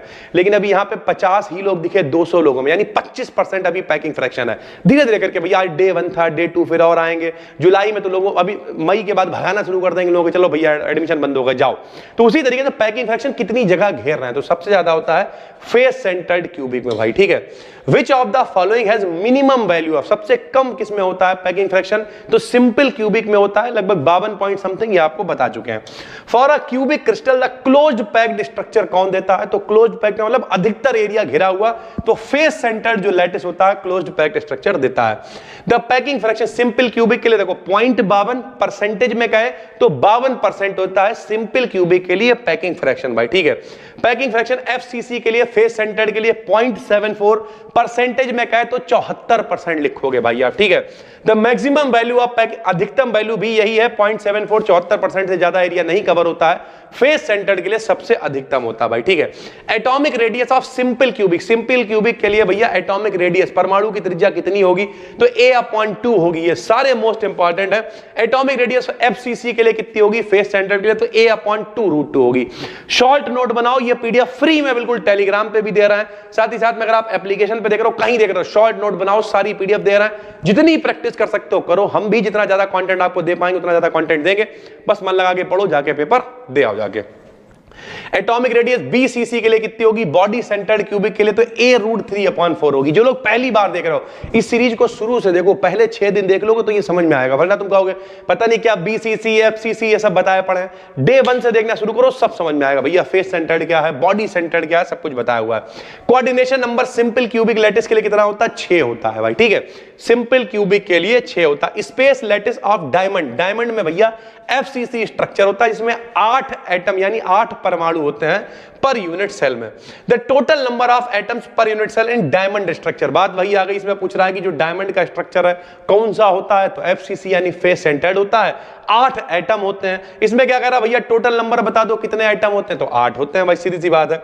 The coordination number for a BCC lattice, body centred के लिए कोऑर्डिनेशन नंबर कितना होता है? कोऑर्डिनेशन नंबर आपको पता है कि एक आयन को बाकी लोग कितने लोग घेरे हुए हैं, उसे ही हम लोग कोऑर्डिनेशन नंबर, कोऑर्डिनेशन का मतलब समझ रहे हो, अभी आपके और हमारे बीच में कोऑर्डिनेशन हो रहा है 1 to 1, तो कोऑर्डिनेशन मतलब जुड़ना यार।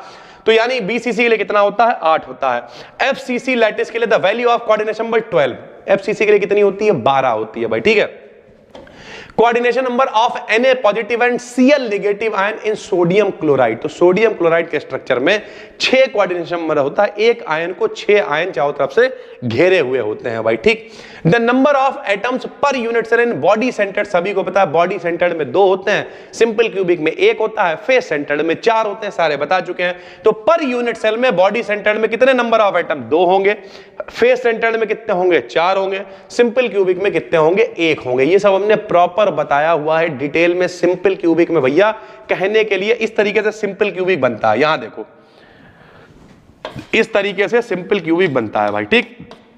और यहां पे 1 2 3 4 5 6 8 टोटल एटम दिख रहे होते हैं, लेकिन ये 8 जो है 1/8 में शेयर होते हैं, 1/8 में शेयर होते हैं। तो जब सबको मिला दोगे तो 8/8 कैंसिल हो जाएगा, तो 1 बचेगा। कहने के लिए आपके पास 10 चीजें हो, लेकिन वो साझेदारी वाली हो, तो कायदे से तो आपकी चीज एक ही है ना मेरे भाई।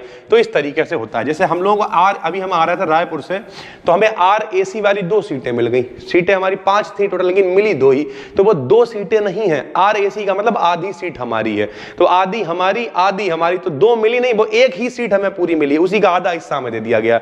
इस तरीके से एक जो मतलब जो भी सिंपल क्यूबिक है, उसमें जो कॉर्नर पे 1 एटम है वो 8 में शेयर है, तो 1/8 जब 8 मिलता है तो 1 ही रह जाता है। बॉडी सेंटर में एक सेंटर पे भी होता है, तो 8 मिला के 1, सेंटर पे 1, ऐसे ही फेस सेंटर में टोटल 4 होते हैं भाई, ठीक है।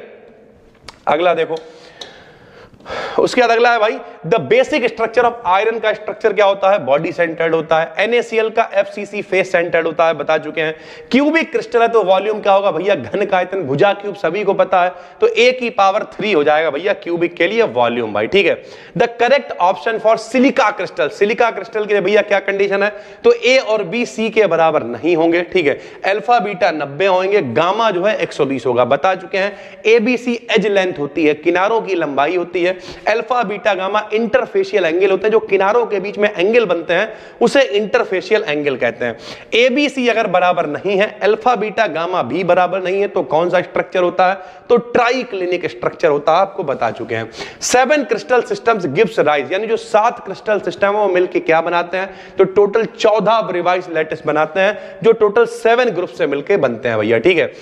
A का मान इतना है, B का इतना है, C का इतना, यानी मोटा मोटा कहें ABC बराबर नहीं है, अल्फा बीटा गामा बराबर नहीं है। अभी बताया अगर ABC बराबर ना हो, अल्फा बीटा गामा बराबर ना हो, तो ट्राइक्लिनिक स्ट्रक्चर होता है भाई, ठीक है। A और B का मान इतना है, C का मान इतना, यानी AB बराबर है, C बराबर नहीं है, अल्फा बीटा बराबर है, गामा बराबर नहीं, तो क्रिस्टल कैसा होगा?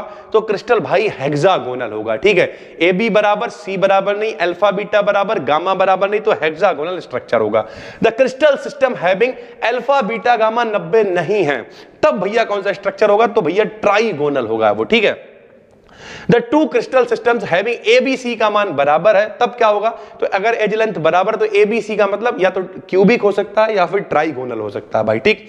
The unit cell having the shape of match box, match box के शेप में, माचिस के डब्बे के शेप में भैया जो यूनिट सेल होगा, तब वो ऑर्थोरोम्बिक कहलाएगा। क्या कहलाएगा? ऑर्थोरोम्बिक। यही सारे टाइप हैं, क्यूबिक है, ट्राइक्लिनिक है, मोनोक्लिनिक है, ऑर्थोरोम्बिक है, यही टोटल 7 प्रकार होते हैं जो जब स्ट्रक्चर बनाए जाते हैं, फेस सेंटर्ड, बॉडी सेंटर्ड, इन सब में तो टोटल 14 स्ट्रक्चर बन जाते हैं, जैसे ही हम लोग क्रिस्टलोग्राफिक सिस्टम कह देते हैं। How many type of crystal lattice is there, कितने प्रकार के क्रिस्टल लैटिस? तो 4 भैया, 4 प्रकार के होते हैं, सभी को पता है। Body centred, face centred, and centred और सिंपल क्यूबिक, भाई सीधी बात है 4 प्रकार के होते हैं। ब्रेवाइज लैटिस में कितने ग्रुप, तो 7 होते हैं, 7 से 14 बन जाते हैं। क्रिस्टल्स आर क्लासिफाइड, 7 ग्रुप में करे गए हैं क्लासिफाइड, 19 से 14 बनते हैं भाई, ठीक है। 3 टाइप्स ऑफ ब्रेवाइज, 3 प्रकार बताओ जो क्यूबिक क्रिस्टल में बन जाते हैं। पी बन जाएगा, आई बन जाएगा, एफ बन जाएगा, यानी सिंपल बन जाएगा, ठीक है, बॉडी सेंटर्ड बन जाएगा, फेस सेंटर्ड बन जाएगा। इसमें एंड सेंटर्ड नहीं बनेगा, एंड सेंटर्ड में किनारों पे एक ऊपर एक नीचे होता है, तो भैया उसमें किनारे निकालने पड़ेंगे, तो क्यूब को ऐसे लंबा करना पड़ेगा क्यूब को, तो वो क्यूब रह नहीं जाएगा। तो क्यूबिक में केवल 3 ही बनते हैं भाई, ठीक है। इसे आप प्राइमरी या प्रिमिटिव भी कह सकते हो, जो सिंपल क्यूबिक कहो या पी कहो एक ही बात है। बॉडी सेंटर्ड को आई से, फेस सेंटर्ड को एफ से भाई, ठीक है। इन अ क्यूबिक क्रिस्टल में क्या होता है, तो द लेंथ ऑफ 3 एजेस, 3 किनारों की लंबाई आर इक्वल यानी बराबर होती है, and the 3 axes are mutually perpendicular. और भैया क्यूबिक की बात हो रही है तो एबीसी बराबर होगा और 90 का एंगल होगा, तो सारी की सारी क्या होंगी, परपेंडिकुलर होंगी भाई, ठीक है। द स्ट्रक्चर ऑफ NaCl किसकी तरह होता है, NaCl का स्ट्रक्चर तो MgO की तरह होता है। ब्रेवाइज लैटिस ऑफ CsCl क्रिस्टल, जो CsCl क्रिस्टल है इसका स्ट्रक्चर कैसा होता है, तो सीजियम क्लोराइड का स्ट्रक्चर फेस सेंटर्ड क्यूबिक होता है। The packing fraction of diamond के लिए पैकिंग फ्रैक्शन कितना है, तो 0.34 होता है। ऑब्जेक्टिव में अगर ये ना हो तो नन ऑफ द अबव लगा देना, क्योंकि कई बार डायमंड के लिए दे नहीं रखा होता है। फेस सेंटर्ड, बॉडी सेंटर्ड, उन तीनों का दे देगा, तो नन ऑफ द अबव आप लगा देना भाई, ठीक है। Which one has HCP structure, किसका HCP स्ट्रक्चर यानी हेक्सागोनल क्लोज्ड पैक्ड स्ट्रक्चर, तो जिंक का होता है। और इसके लिए भैया जो कोऑर्डिनेशन नंबर होता है वो 12 होता है, ठीक है sir ji. Atomic packing fraction simple cubic के लिए π/6 होता है, अगर एटॉमिक पैकिंग फ्रैक्शन की बात करें। लगभग पहला क्वेश्चन भाई क्या है, न्यूट्रॉन इज डिस्कवर्ड, सबने पढ़ा है ईंट पर नाच, ई से इलेक्ट्रॉन, टा से थॉमसन, पा से प्रोटॉन, रा से रदरफोर्ड। नाच मतलब ना से न्यूट्रॉन, चा से चैडविक, तो भैया न्यूट्रॉन की खोज किसने करी, चैडविक ने करी। General equation for the Fermi energy of a metal at 0 kelvin, Fermi energy के लिए जो इक्वेशन है, इस इक्वेशन को ध्यान से देख लो मेरे भाई। इस पीडीएफ को हम आपको telegram channel B decade BSc पर बिल्कुल फ्री में दे रहे हैं, एप्लीकेशन पे आपको मिल रही, तो इसे देख डालो पूरी पीडीएफ को और आराम से देखिए पेपर दे आओ। क्या होती है भैया, E बराबर 3.65 गुणे 10 की घात -19 n की पावर 2/3 eV होगा भाई, ठीक है। क्वार्क कंपोजिशन की बात करें, एलिमेंट्री पार्टिकल डेल्टा प्लस के लिए क्या होता है, तो UUD होता है। UUD का मतलब 2 अप होंगे यानी ऊपर की तरफ, और एक D मतलब डाउन होगा भाई नीचे की तरफ, सर जी, ठीक है। Hyper charge of elementary particle K positive के लिए हाइपर चार्ज कितना होगा सर जी, पॉजिटिव यानी +1 होगा, ठीक है। Which of the following particle is not lepton, कौन लेप्टॉन नहीं है, तो पाइऑन लेप्टॉन नहीं है। अकॉर्डिंग टू ड्यूलॉन्ग पेटेड लॉ, ड्यूलॉन्ग पेटेड का नियम क्या कहता है, तो ये कहता है the atomic heat of an element, किसी एलिमेंट की जो एटॉमिक हीट है वो कांस्टेंट वॉल्यूम के लिए नियत रहेगी, कांस्टेंट रहेगी भाई, ठीक है। मैजिक नंबर क्या होते हैं सभी को याद होना चाहिए, 2, 8, 20, 28, 50, 82, 126 होते हैं भाई, ठीक। अगला देखिए यहां पे दे रखा है 4Be9 + 2He4, नीचे गिन लिया करो, 4 और 2 कितने हैं, 8 हैं, यहां कितना है भैया 6 है, सॉरी 4 और 2 कितने हैं, 6 हैं, यहां भी कितने हैं, 6 हैं, दोनों तरफ 6 हैं मतलब नीचे 0 आ जाएगा, ऊपर 9, 4, 13 है लेकिन यहां 12 ही है तो 1 आएगा। 0N1 क्या होता है भाई, न्यूट्रॉन होता है, तो इसका सही आंसर न्यूट्रॉन हो जाएगा। एक बार जो है किसके बराबर होता है, 10 की घात -28 मीटर स्क्वायर के बराबर होता है। What type of nuclear reaction is responsible for liberation of energy in nuclear reactor, nuclear reactor में किस प्रकार की अभिक्रिया होती है, तो नाभिकीय विखंडन यानी न्यूक्लियर फिशन रिएक्शन होती है। Binding energy per nucleon of most stable, यानी अगर नाभिक आपको चाहिए, प्रबल स्थायी नाभिक चाहिए, तो उसके लिए बाइंडिंग एनर्जी कितनी होती है, 8.75 होती है। Which is not correct for nuclear force, नाभिकीय बलों के लिए क्या ठीक नहीं है, तो nuclear force is non central force, जबकि ऐसा नहीं होता, नाभिक से उसका लेना देना होता है, सेंटर से लेना देना होता है। उसके बाद हाफ लाइफ यानी अर्ध आयु और 6 नियतांक में संबंध क्या होता है भाई, T12 बराबर 0.693/λ होता है। न्यूक्लियर रेडियस ऑक्सीजन के लिए दे रखी है और लेड के लिए पूछ रहा है, देखो भैया ये फार्मूला होता है, क्या फार्मूला होता है जरा देखिए, फार्मूला होता है R बराबर R0 A की पावर 3 सर जी, ठीक है। R का मान दे रखा है ऑक्सीजन के लिए, ठीक है। ऑक्सीजन का भार कितना होता है, 16 होता है, 16 का भैया क्यूब रूट निकालेंगे लगभग 2.5 आता है, लगभग में रख लेना आप, यहां से R0 का मान निकाल लिया। फिर ये कह रहा पीबी के लिए निकालो, सेम फार्मूला लगाया, R बराबर R0 A की पावर 1/3, R0 का मान ऑक्सीजन से निकाल लिया, पीबी का भार 206 है, यहां पे रखेंगे, इसका क्यूब रूट लगभग 5.90 आएगा। जब इसे आप भाग देके हल करोगे तो 7.05 फर्मी लगभग आंसर आ जाएगा। लेड वाला ये क्वेश्चन कई बार आया हुआ है कई यूनिवर्सिटीज में, तो आप इसे डायरेक्ट भी याद रखें भाई, ठीक है। पॉजिट्रॉन क्या होता है, इलेक्ट्रॉन की तरह होता है, बस इसमें पॉजिटिव चार्ज होता है, इलेक्ट्रॉन पे नेगेटिव चार्ज होता है। साइक्लोट्रॉन की मैक्सिमम एनर्जी कितनी होती है, E बराबर Q square B square R square 0.2m होती है। म्यू मेसॉन का रेस्ट मास कितना होता है, तो इलेक्ट्रॉन का 207 गुना होता है, ठीक है भाई। Nuclear fission can be explain, nuclear fission जो नाभिकीय विखंडन अभिक्रिया होती है उसे कैसे एक्सप्लेन करोगे? तो सेल मॉडल से एक्सप्लेन करेंगे, लिक्विड ड्रॉप मॉडल से एक्सप्लेन करेंगे। कॉर के कंपोजिशन अगर प्रोटॉन का पूछोगे तो यह भी यूयूडी होता है। यूयूडी का मतलब 2 अपर होंगे, 1 डाउन होगा। न्यूक्लियस का साइज 10⁻⁻15 होता है, जिसे एक फर्मी भी कहते हैं। बीसीसी लैटिस का रेसिप्रोकल यानी उल्टा क्या होता है? तो एफसीसी लैटिस होता है। फर्मी लेवल क्या होता है? हाईएस्ट एनर्जी लेवल होता है जिसमें इलेक्ट्रॉन होते हैं। न्यूक्लियर रिएक्टर किस पे आधारित होता है? तो न्यूक्लियर फिशन पे ऊपर बता चुके हैं। साइक्लोट्रॉन क्या करता है? तो एक्सीलरेट करता है चार्ज पार्टिकल्स को। Path of charge particles entering into the magnetic field, यानी कोई आवेश वाला पार्टिकल है अगर वो चुंबकीय क्षेत्र में प्रवेश कर रहा है परपेंडिकुलर, तो भैया उसका जो पाथ है वो कैसा होगा? तो सर्कुलर पाथ होगा। जीएम काउंटर क्या गिनेगा? तो आयोनाइजेशन रेडिएशन गिनेगा। आयोनाइजिंग रेडिएशन का मतलब अल्फा गिनेगा, इलेक्ट्रॉन गिनेगा, जो भी आयोनाइजिंग की फॉर्म में यानी आयंस की फॉर्म में। आर्कियोलॉजिकल सर्वे यानी रेडियो कार्बोनेटिक, पुराने जमाने की एज वगैरह ज्ञात करने के लिए किसका इस्तेमाल करते हैं? C14 सभी को पता है। NaCl का जो यूनिट सेल FCC होता है, फेस सेंटर्ड क्यूबिक। इलेक्ट्रॉन को एक्सिलरेट नहीं कर पाता कौन? साइक्लोट्रॉन नहीं कर पाता है। क्यों नहीं कर पाता भाई? क्योंकि साइक्लोट्रॉन जो है भैया उसमें इलेक्ट्रॉन का पार्टिकल मतलब द्रव्यमान बहुत कम होता है। टू प्रोड्यूस इलेक्ट्रॉन पॉजिट्रॉन अगर पेयर उत्पन्न करना है तो भैया मिनिमम एनर्जी गामा फोटोन की कितनी होनी चाहिए? तो इसमें भाई 2 गामा फोटोन चाहिए होते हैं जिनकी एनर्जी 0.51 MeV होती है। कोहेसिव जो एनर्जी होती है किसके डायरेक्टली प्रोपोर्शनल होती है? 1/r⁶ के। अल्फा पार्टिकल्स क्या होते हैं? हीलियम न्यूक्लियाई होते हैं। हीलियम से जब 2 इलेक्ट्रॉन निकल जाते हैं He डबल पॉजिटिव को अल्फा पार्टिकल कहते हैं। Unit of nuclear reaction cross section, nuclear reaction cross section की यूनिट कितनी होती है? बार्न होती है। एक बार्न में 10⁻28 समथिंग अभी ऊपर आपको बता चुके हैं भाई, ठीक है। पाउडर मेथड को किसने बताया? तो डेबी और सारनर ने बताया सर, ठीक है। सारनर ने बताया, किसने? डेबी और सारनर ने पाउडर मेथड को बताया। कोऑर्डिनेशन नंबर सिंपल क्यूबिक के लिए कितनी होती है? 6 होती है। मिलर इंडाइसेस इंटरसेप्ट के लिए आप कैसे निकालोगे भाई? बहुत सरल होता है। 2, 1, 3 इंटरसेप्ट दे रखे हैं, इनका उल्टा कर देंगे 1/2, 1/1, 1/3, फिर इन्हें ऐसे से गुणा कर दो कि भैया ये पूर्णांक बन जाए। तो देखो भैया ऐसे 6 से गुणा करे दे रहे सर जी, 2 3 6, 6 तो ऐसे रहेगा, 3 दूनी 6 यानी 3 6 2 आ जाएगा। इसका सही आंसर हो जाएगा भैया 3 6 2, यानी उल्टा करो पूर्णांक बना दो। काई बराबर C/T-θ, क्यूरी वीज लॉ होता है। काई ससेप्टिबिलिटी होती है, सी क्यूरी कांस्टेंट होता है, टी टेम्परेचर है। ब्लॉच फंक्शन क्या होता है? साई बराबर यूके, जिन्होंने पूरी सीरीज देखी है ये सब हम उसमें बता चुके हैं भाई, ठीक है। UKX e⁻IKX। Atomic packing factor जो होता है BCC के लिए 0.68 होता है, FCC के लिए 0.74 होता है और SC यानी सिंपल क्यूबिक के लिए 0.52 होता है।